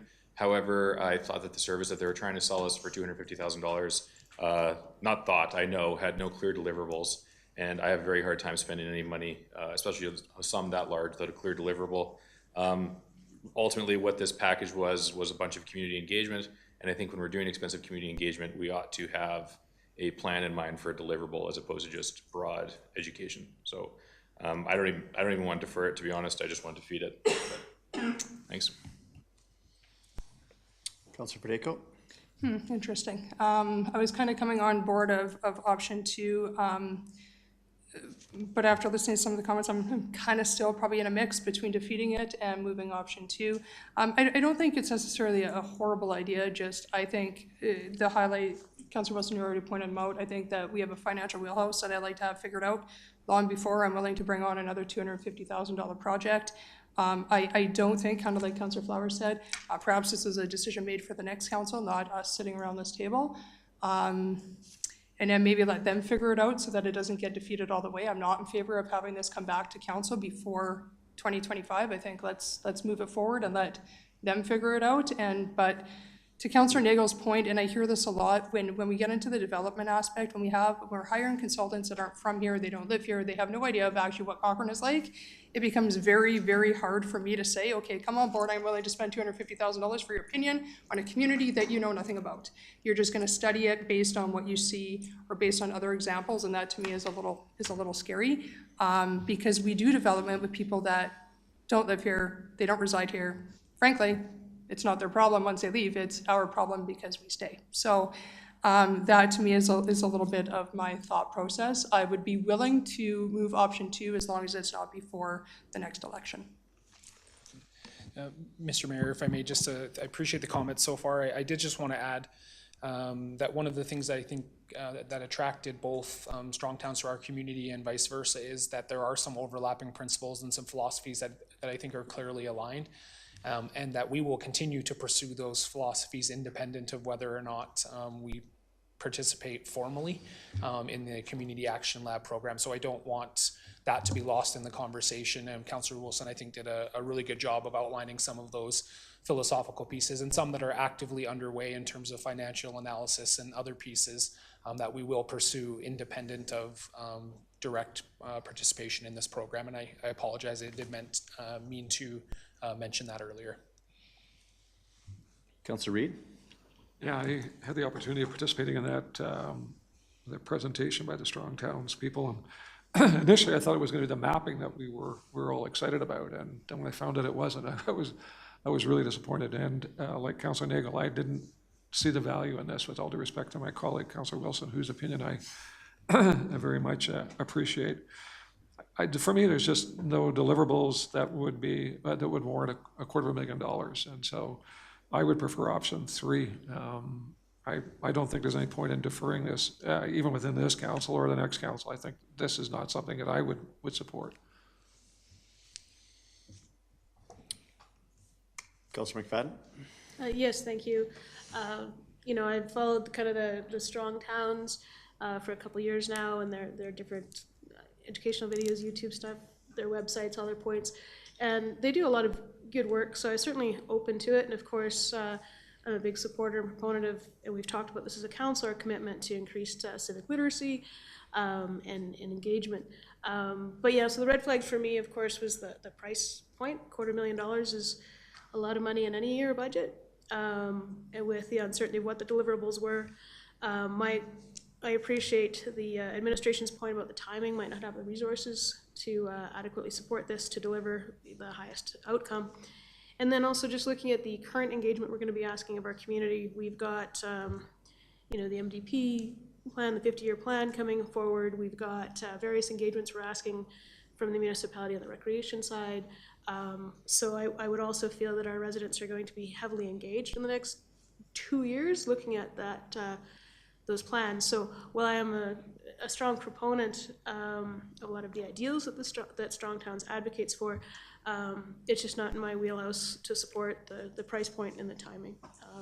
And I have a feeling Strong Towns is going to be around for quite a few years yet, but if we ever want to go back and talk to them, we can do it at that point. But at this point, I would just vote to reject it at this point, and we could talk about it another year if circumstances change. Okay, that leaves me. I was quite interested in your remarks, Councillor Wilson. Like I said at the onset, that you had been the one pursuing this from the get-go. So I was kind of open to kind of landing where the majority was tonight. But and really the interest for me, and you outlined it quite well, was the community engagement opportunities and maybe some of the synergies. But then hearing from administration that pretty tasked already in those areas, that maybe those synergies, we wouldn't even have the capacity to pick them up. So I'm okay with deferring it, but I guess my question would be, what does that even mean? Like if council doesn't bring this back, then it just doesn't ever come back, or are we directing administration to come back at a certain date? I'm not clear on that. Yeah, thank you. Option 2 is intended to give future direction for administration to bring this back forward at a future date. So it wouldn't require another initiation of the process. That was part of the thinking in considering a deferral that would keep it active for future consideration. Procedurally, with the current motion on the floor, I would suggest that if you would like to see that be the case, as in it stay an open consideration and be brought forward, likely at a future budget process for consideration, that you would vote in favor of that. If you did not want to see it continue really in any capacity, you would defeat that motion, and the consideration would cease to be active at that point. Okay, but both options, we're doing nothing today. Councillor Wilson, care to close? And sure. I was just going to have a quick question that was just answered there about what the outcomes of the two options are. Just based on the temperature in the room and what I heard from others' comments, this isn't a hill for me to die on. I'm fine with a friendly amendment to option 3 and just vote to defeat right now. Obviously, it still gives us the opportunity, if we feel so desired as a council or a future one, to come back and come down this path again. But I'll do a friendly amendment and go with option 3 myself. okay, I'll just look procedurally if that's correct. Yeah, okay. So the motion on the floor is to just not pursue the Strong Towns Initiative at this time. Okay. What I would add, if I may, Mr. Mayor, is that we will certainly work to maintain that relationship. We've had a very good experience working with their group, and so again, independent of participation directly in this program, I think there has been some good conversation started and some good relationship building taking place there. And so even if we do not decide to proceed at this time, administration will certainly work to keep that relationship active and open for future possibilities. Yeah, and I appreciate you saying that, and I think Councillor Wilson will not let us rest on this anyways, which I appreciate. Like, we're not restricted from having these conversations or even thinking in these ways, so I thank you for pursuing this and maybe giving us all an opportunity to look at some future planning and a way of thinking that has kind of shifted my thoughts on a few things. So while we may not be moving forward tonight, we've at least had it in the conversation. Okay, I'll call the question. So voting in favor of this is to not do it. I would say procedurally the preferred method from council is not to have a negative motion, as in to vote to defeat something, is that the motion would actually be to proceed, and then you would defeat that motion if you did not want to see it go forward. So perhaps maybe it's another friendly amendment to your friendly amendment. I should have articulated that while you were working that through. I think we know what you mean, yeah. I've got nothing to add, sure, that sounds great. Okay, so now we're voting against it if you want to defeat doing it. Okay, did I make that as awkward and unclear as possible? Excellent. Everybody understands what we're doing? No? No, we are option 1, which is, well, Councillor Wilson is making the motion to pursue, which then, if you don't want it, we defeat the motion, which is option 3, but we can't move that. Okay? All those in favor of the motion on the floor? Those opposed? There we go. I think we did what we wanted to do there. Yes, thank you very much for your consideration. Thank you, Mr. Derricott. Appreciate the legislative team keeping us in the guardrails. Offenders are getting beat up. 6B is the Parks and Recreation Committee 2024-25 work plan. Good evening, Ms. Delorme. Good evening, Mr. Mayor and Council. Welcome back. 2 weeks in a row, right? Yeah, third time's a charm for this presentation. 3 weeks in a row, that's right. Yeah. All right, I will bring the work plan up here. All right, so this evening I'm just following up from last week's presentation. Administration is seeking council's approval to accept this work plan as presented. You'll notice that we have expanded the work plan to include Horse Creek Sports Park, Glumbo Pathway, the Jumpstart project, other duties as required, and we've also added on the Sport and Recreation grant submission. The grant submission, I did want to make a quick note that we are developing a policy, so that grant is not going to be available to the community right away. We do need to bring forward a policy, and then once that's approved, it will be available to the community. The options brought forward this evening are that council accepts the Parks and Recreation Committee as presented, or council can make recommendations to the Parks and Recreation Committee's work plan. And that's everything I have. So if you've got any questions, I'm happy to answer them. Okay, thank you. Councillor Nagel? Yes, I have a question. I feel that we need to start planning more for ice surfaces in Cochrane. Is that something that we should be discussing in the Parks and Recreation work plan, or what would be the best time for us to get the ball rolling in that conversation? Question for administration. Well, through the chair, we're actually, you'll see that there's the Parks, Recreation, and Culture Master Plan that's coming forward. And so part of that master plan is actually a community recreation, parks, and culture needs assessment. And so we are anticipating that there will be facility needs that come forward throughout that master plan, there's going to be a prioritized, identified capital plan list that we can move forward with as council would like. But we will probably see those facilities come up during that process. You still have the floor. Yeah. It's There red. we go. As part of that process, will there be engagement with minor hockey and all other ice users to look at their projections for how much pressure they're having on their availability and where they see the town's ice needs in a few years? That's all part of that? Absolutely, and there's going to be robust community engagement for all of those. And we're also starting a sport and recreation interagency, so that's going to give us a direct connection to the sport groups within Cochrane. Excellent. That's great to hear. Okay, thank you. I think if I may, I would just add to that as well through the master planning process that we'll also be looking at best practice in industry, other communities in terms of kind of per capita ice usage and those types of things. We'll be kind of going in depth in our own community, but also wide, looking at other practices out there to see how we can map out the best way forward to address those community needs, both that exist now, but also preparing for future needs in our community. Thanks. Okay, Councillor Reid?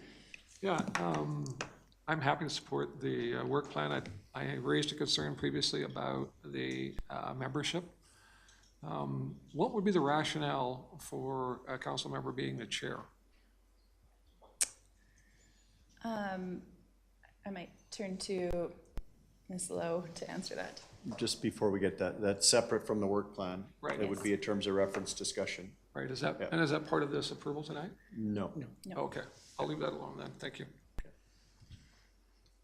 All right, Councillor McFadden? Yeah, I was just going to speak to Councillor Nagel's question, because we were chatting about that, and I think one of the things that's obvious in our community right now is we have a pressing needs list, and I am excited that we're going to get our needs assessment done and backed up with numbers and stats and all the great things out there, but I think even just talking to our community, we are aware of, you know, a pent-up need. One of the part of the work plan for the group does include to review and provide recommendations to council on Cochrane's recreational priorities. So that line would allow this group to kind of be a source for council in establishing those recreation priorities in advance of that needs assessment being concluded.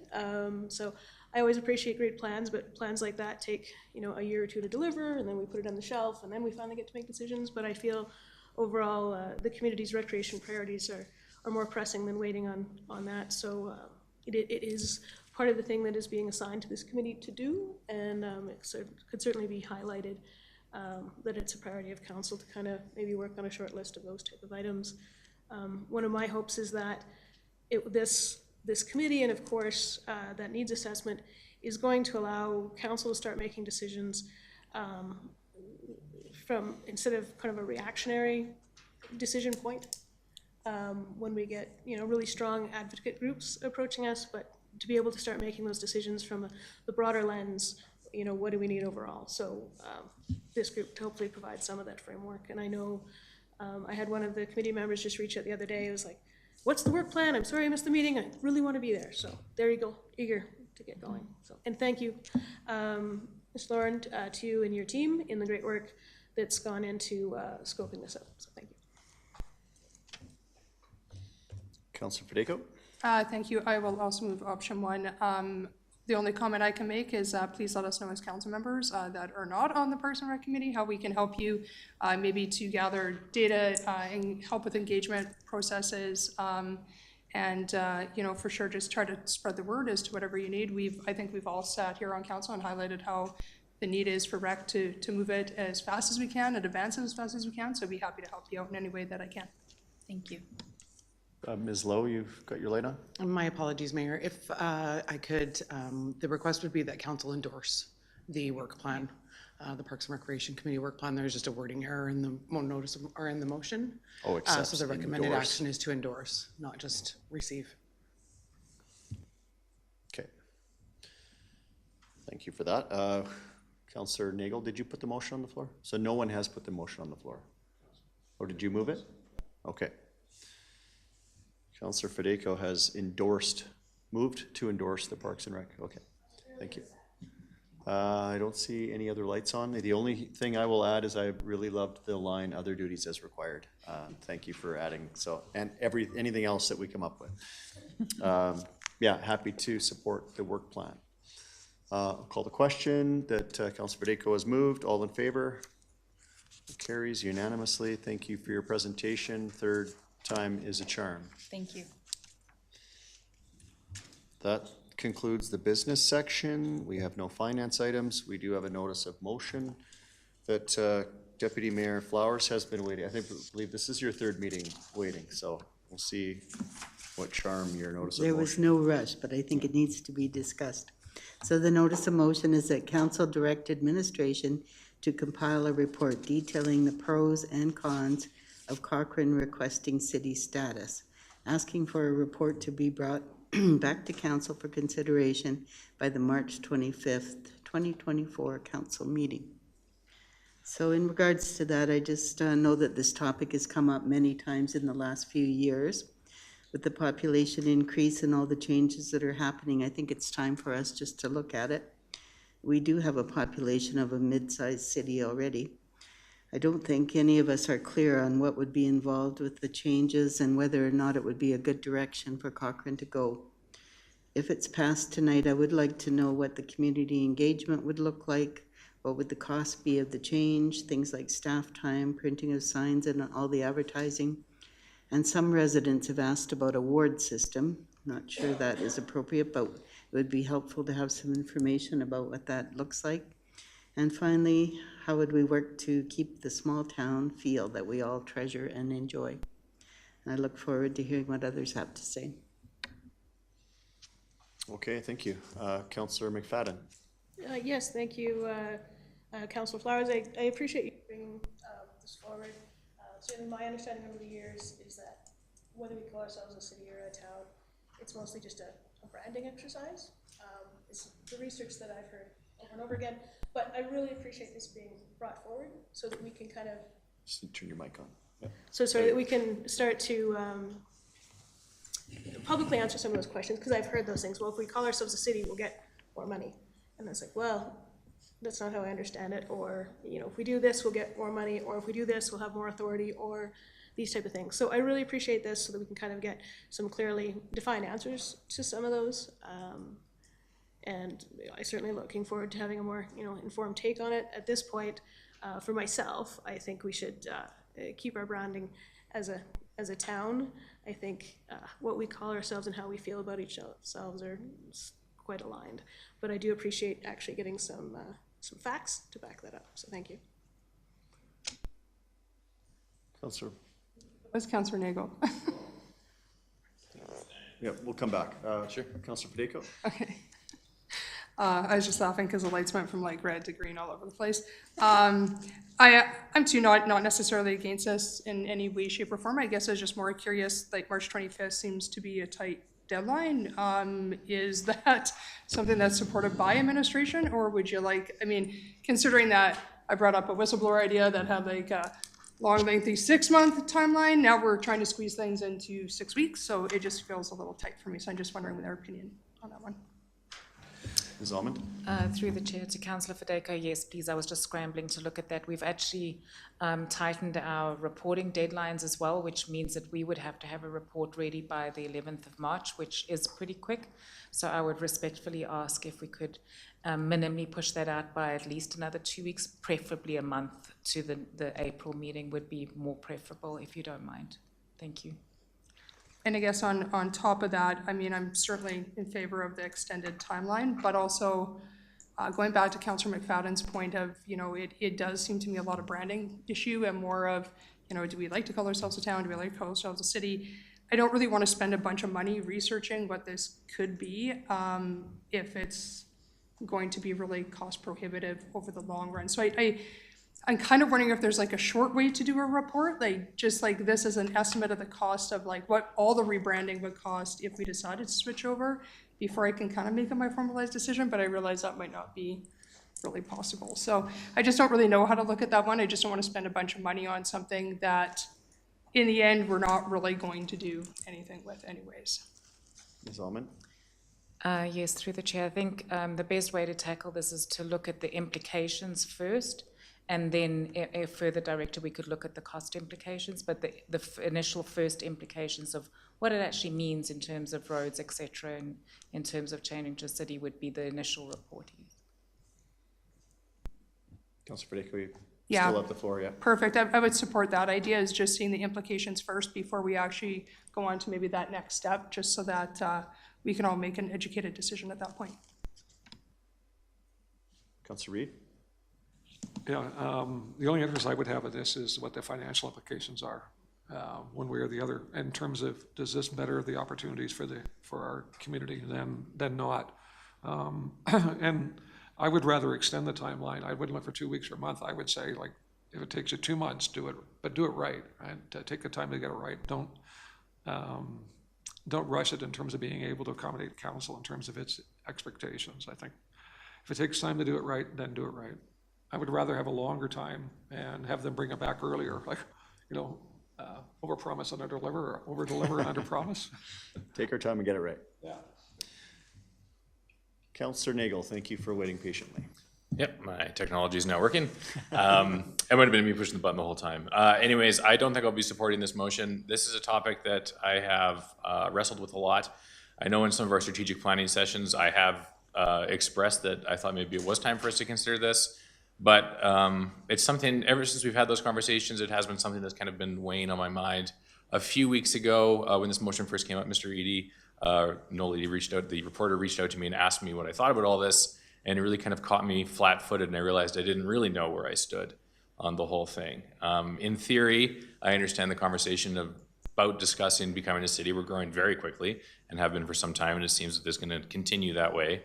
But I think the public hearing that we had last week, and I understand there was one previously as well that I missed that was the same, that public hearing for me was a real eye-opener. I felt that all of those people showing up here and the things they talked about and the way they talked about council, I think there's a great disconnect between some of the things we're communicating outwardly about development and growth and where the community is at. I actually, while I was listening to some of those public hearing comments, I was like frustrated that the community members were, some of them were suggesting that we were like super pro development, super pro growth. And I was like, no, that's not necessarily true. Like, this is an application-led thing. And like, we're not telling everybody to move to Cochrane. That's market forces beyond us. But I had to kind of check myself at the same time and realize, how would the community know that we're not super duper pro growth at all costs? Because we've done very little to communicate that. I haven't done enough recently to communicate my desire to growth management. So the miscommunication between our desires for growth and how the community is viewing us, I think, falls on my shoulders and our shoulders into how we want that to be seen. And I feel that moving forward with this motion to start discussing turning Cochrane into a city is a very symbolic issue that is out of step with what the community wants. I have never seen a public hearing so large, so long, or so passionate in all my years on council as to what we witnessed here recently. And I think that was not just about those 9-story structures. It was a flashpoint in a sentiment in our community that feels like we are growing way too quickly and abandoning our small town roots. And I know we have grown very quickly, but we are still a small town by comparison. And I was just, like, that's why we're featured on Working Moms, is because we are a small town, and that's okay. We can remain a small town. And I know there might be some financial implications, but this goes deeper than financial implications. It's also the identity of our community and why people want to live here. And for that reason, I have to stand by what I think the community wants me to do and vote against us turning into a city at every step, because I feel that that's what the community wants. Okay, before we go around the chairs again, I have a question for you, Councillor Flowers, about your motion, and I think Councillor Nagel is tweaking this in me, is that you're not suggesting we turn to a city, you're asking us to investigate looking at both sides, like with the pros and cons of that. Am I understanding that clearly? Absolutely. I wasn't ready to debate it tonight. I want to find out what the pros and cons are and then have a good debate about it and get some input from the community. I don't think from one open house or public hearing that we actually know what people are thinking about that, and we don't know what the pros and cons are, so I think it would be very early to make a judgment call on it. We just want to have a look at it. And I know the staff, I had talked to them about the date, but then we bumped the meeting later. We didn't get to it. So I'm happy to bump it another 2 weeks, but I don't think it's a complex issue. That I think that they've already started thinking about it because it was on the agenda, and I think could easily have the report ready from what I've understood. But I'm happy to bump it. Okay.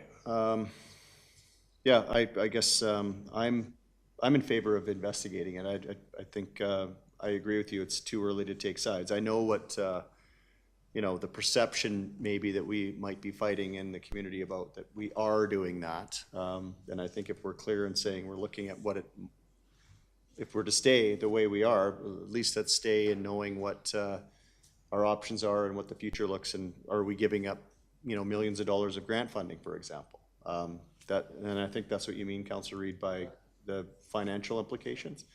Okay, so I'm in favor of at least taking a look at it, and I appreciate the extended timeline too. Back to you. We'll go around again, Councillor McFadden. Yeah, sorry, I was gonna, first of all, just suggest an amended timeline. But if you're going to amend it, that's great. I support that. Mostly, I just look at this as, it's a fact check, because I've heard various rumors over the years of what it could mean one way or the other. So I just view this as a fact check.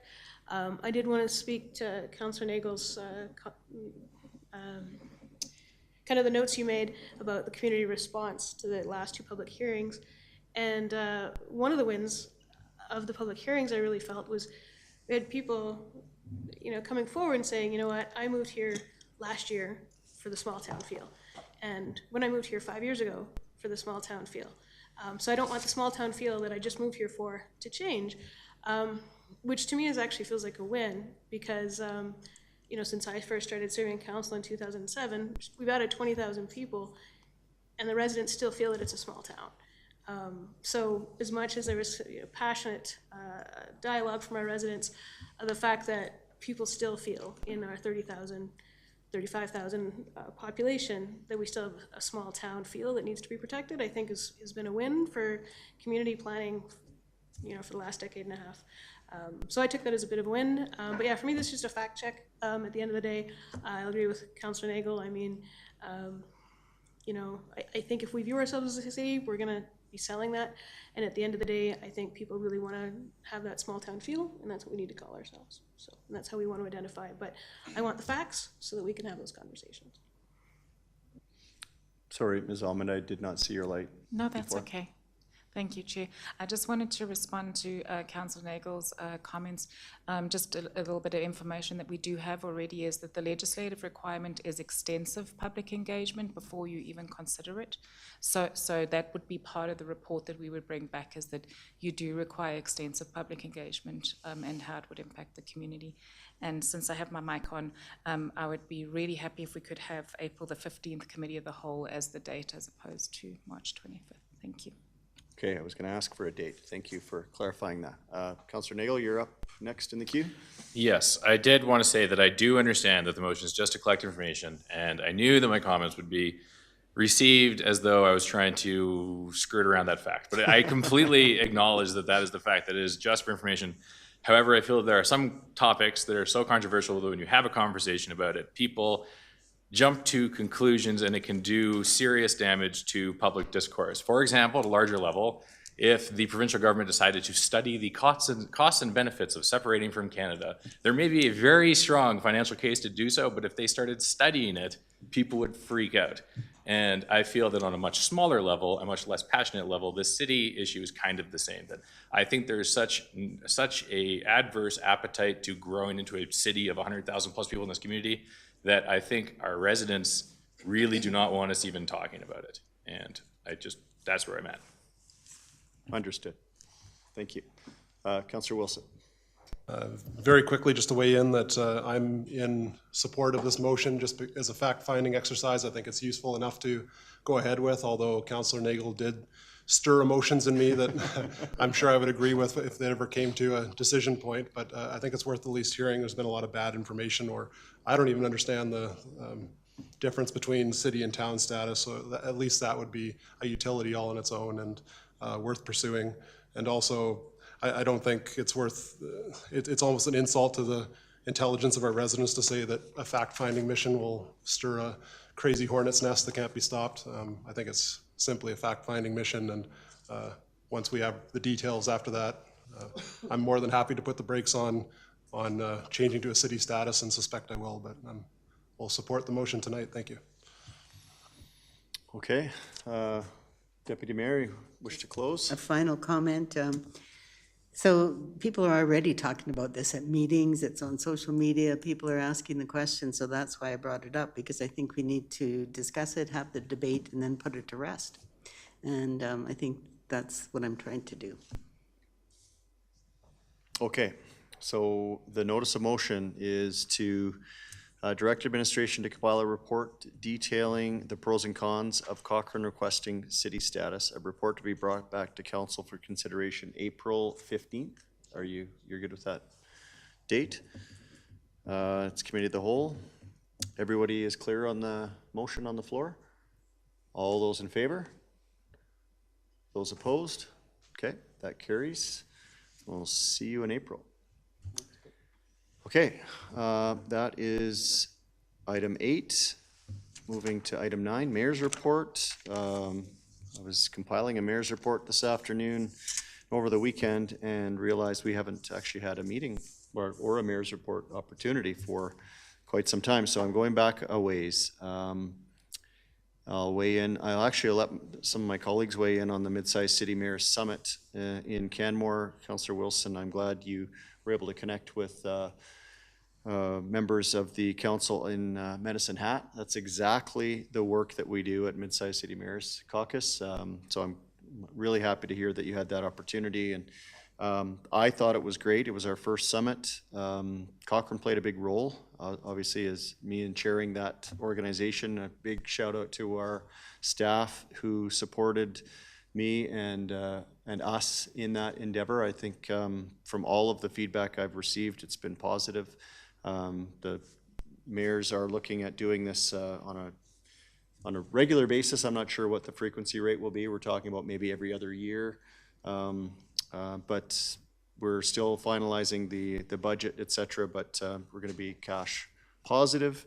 I'm confident in that. And the conversations we had and I believe the impressions we're leaving with the province and elected officials there continue to be in our favor. So that was really excellent. One of the big takeaways and for me was I got to speak on our CRL.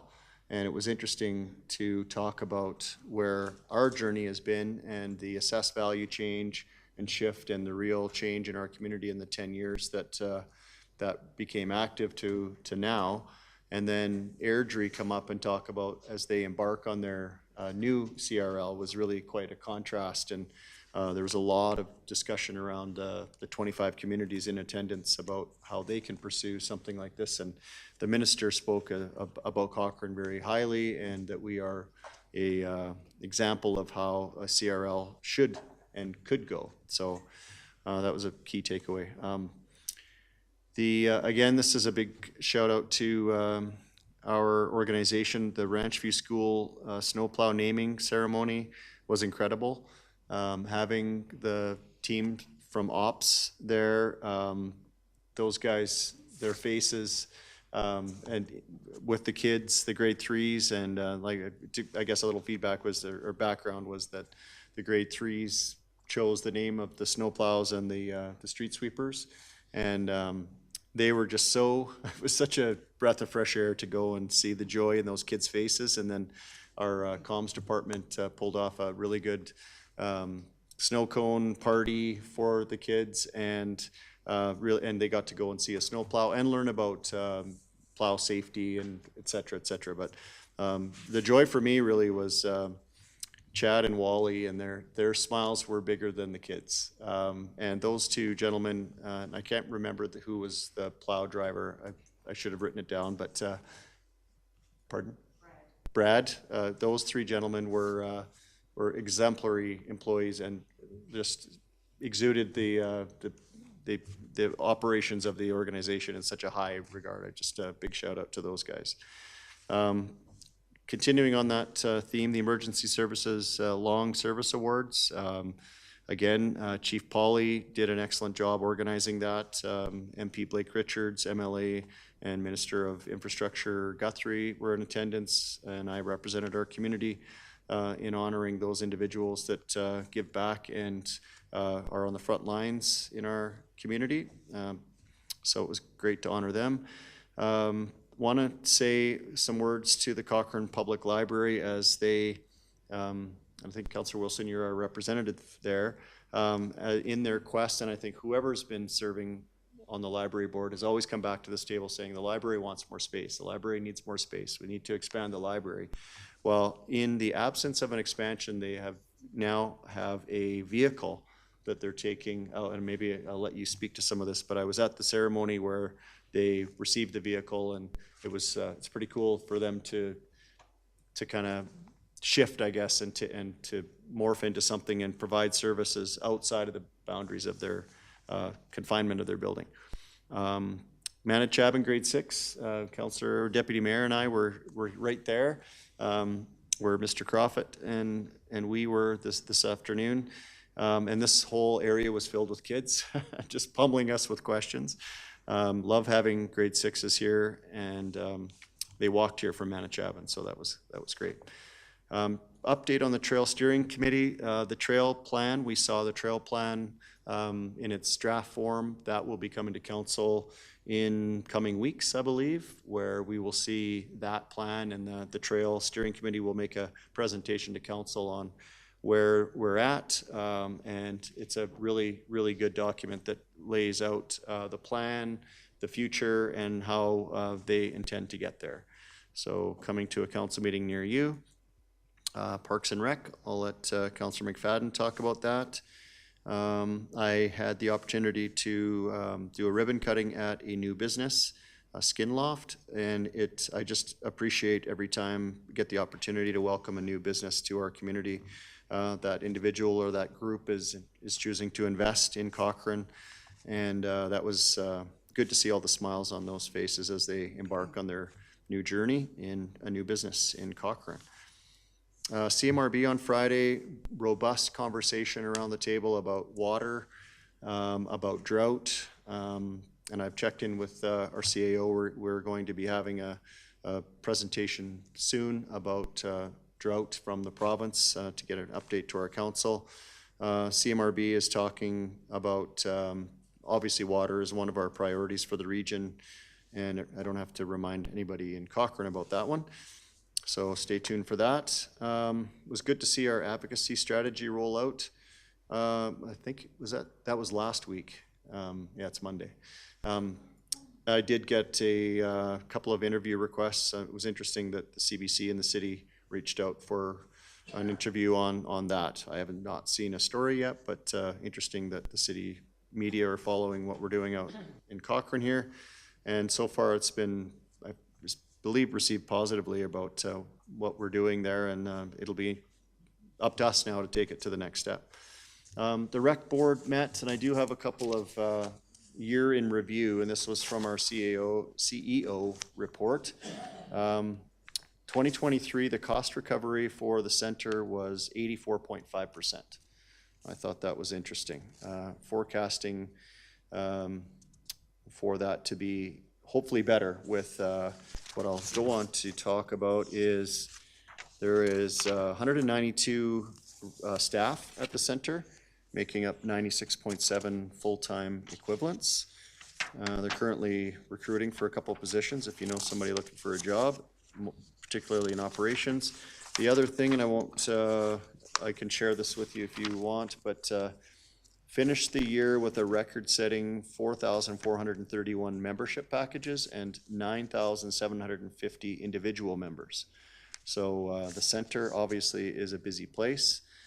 Memberships finished 21% ahead of budget that they were forecasting. So I think that was all I was going to share with that. So more if you want. So good news story coming from the SLS Center. And I think Deputy Mayor, you mentioned the fundraiser that is going on. I was at a press conference there with Mr. Crawford for a Filipino family in need. And I believe you're going to attend that in my absence next week. And maybe I'll leave that for you to chat about in your report if you have one. That is my mayor's report for the last couple of weeks.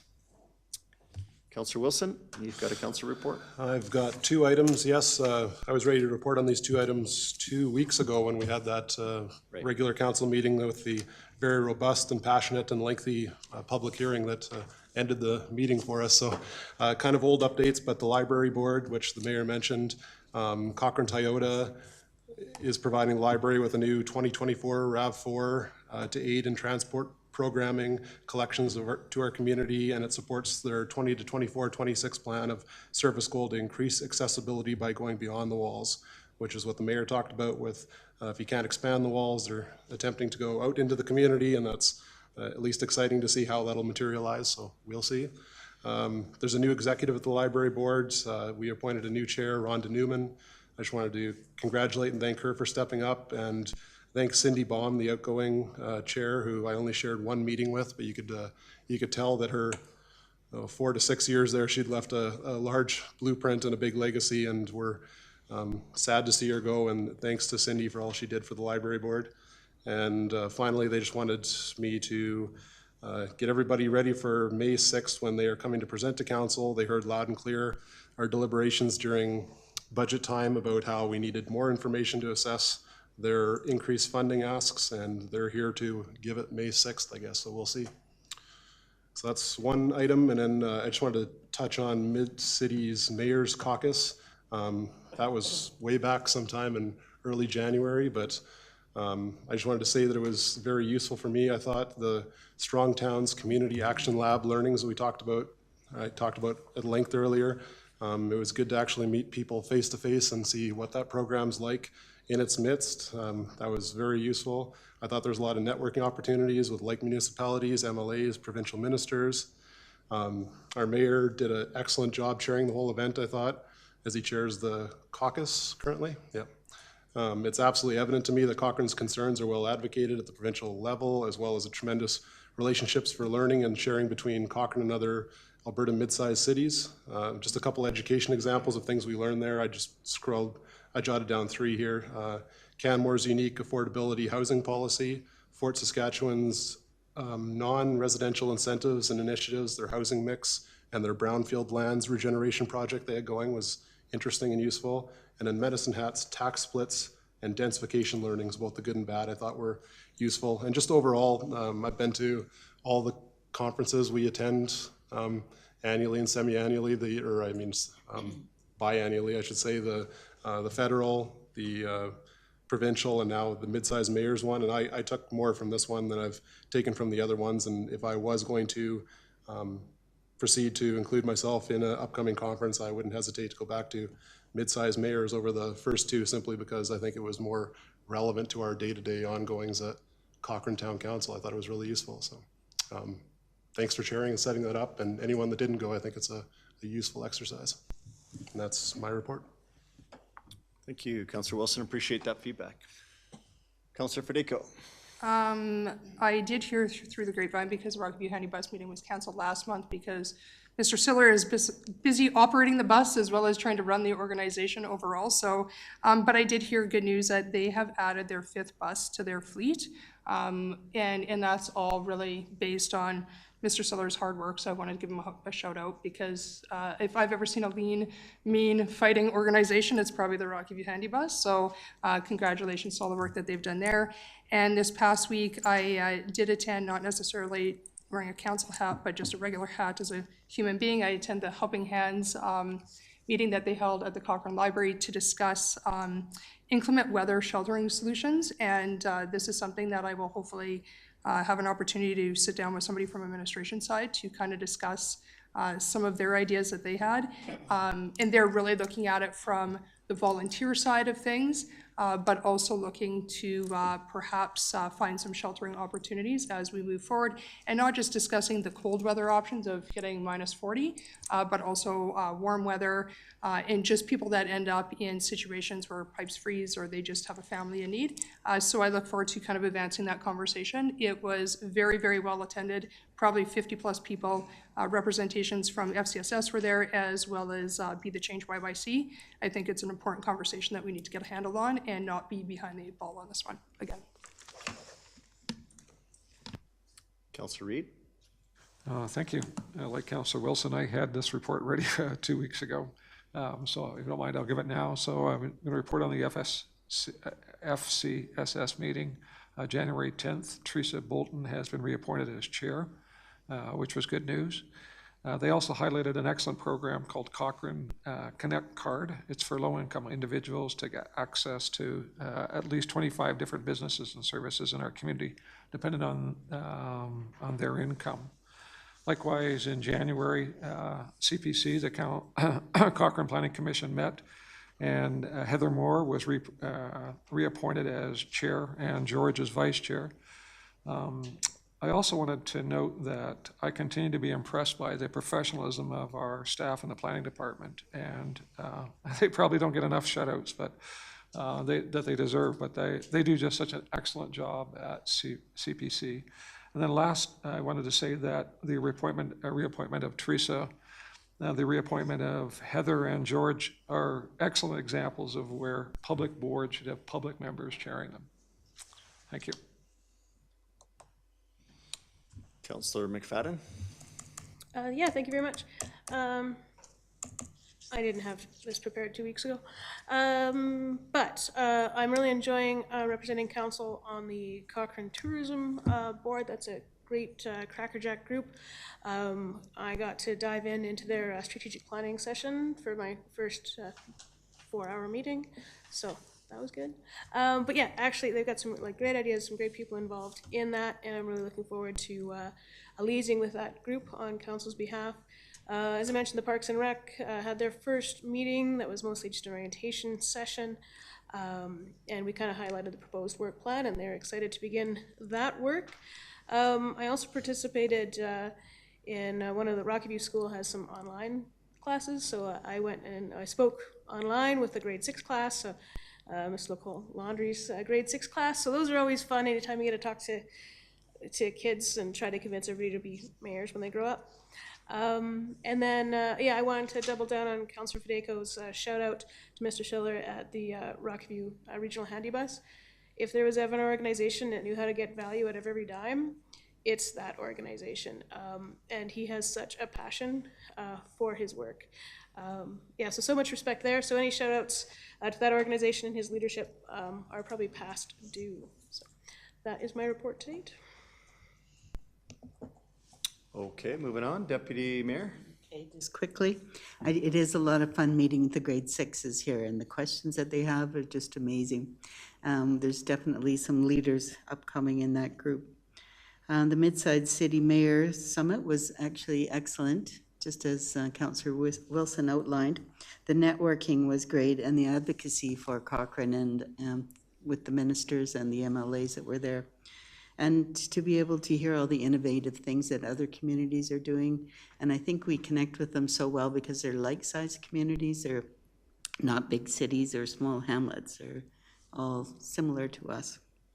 And great job, Mayor Janung, for everything you did putting all that together. And the other thing about the fundraiser on Saturday, do you know the name of the restaurant that it's being held at? I don't know how to say it, but it's Gigas, Giga. Yeah, I'll get you the. Okay. Yeah. Anybody that wants to donate, it's for a Filipino family that's going through hell with health issues, and they have small kids. So great for Dan Crawford to be leading that, and the Filipino community for backing it up. And I will be there on Saturday, and we'll be taking donations for anyone that can come around. Yeah, and I believe it's a lunch. If you buy a lunch from the restaurant, all the proceeds go to the family. Yeah. You can buy a lunch or just make a donation. Yes, both. Too. So there's some big companies too that might be coming around. So we're looking forward to seeing what the total is that will help this family out. Yeah, excellent. Thank you for covering. Okay, that looks like it concludes council reports. We do not have an in-camera. The last item on the agenda is adjournment. This meeting is terminated.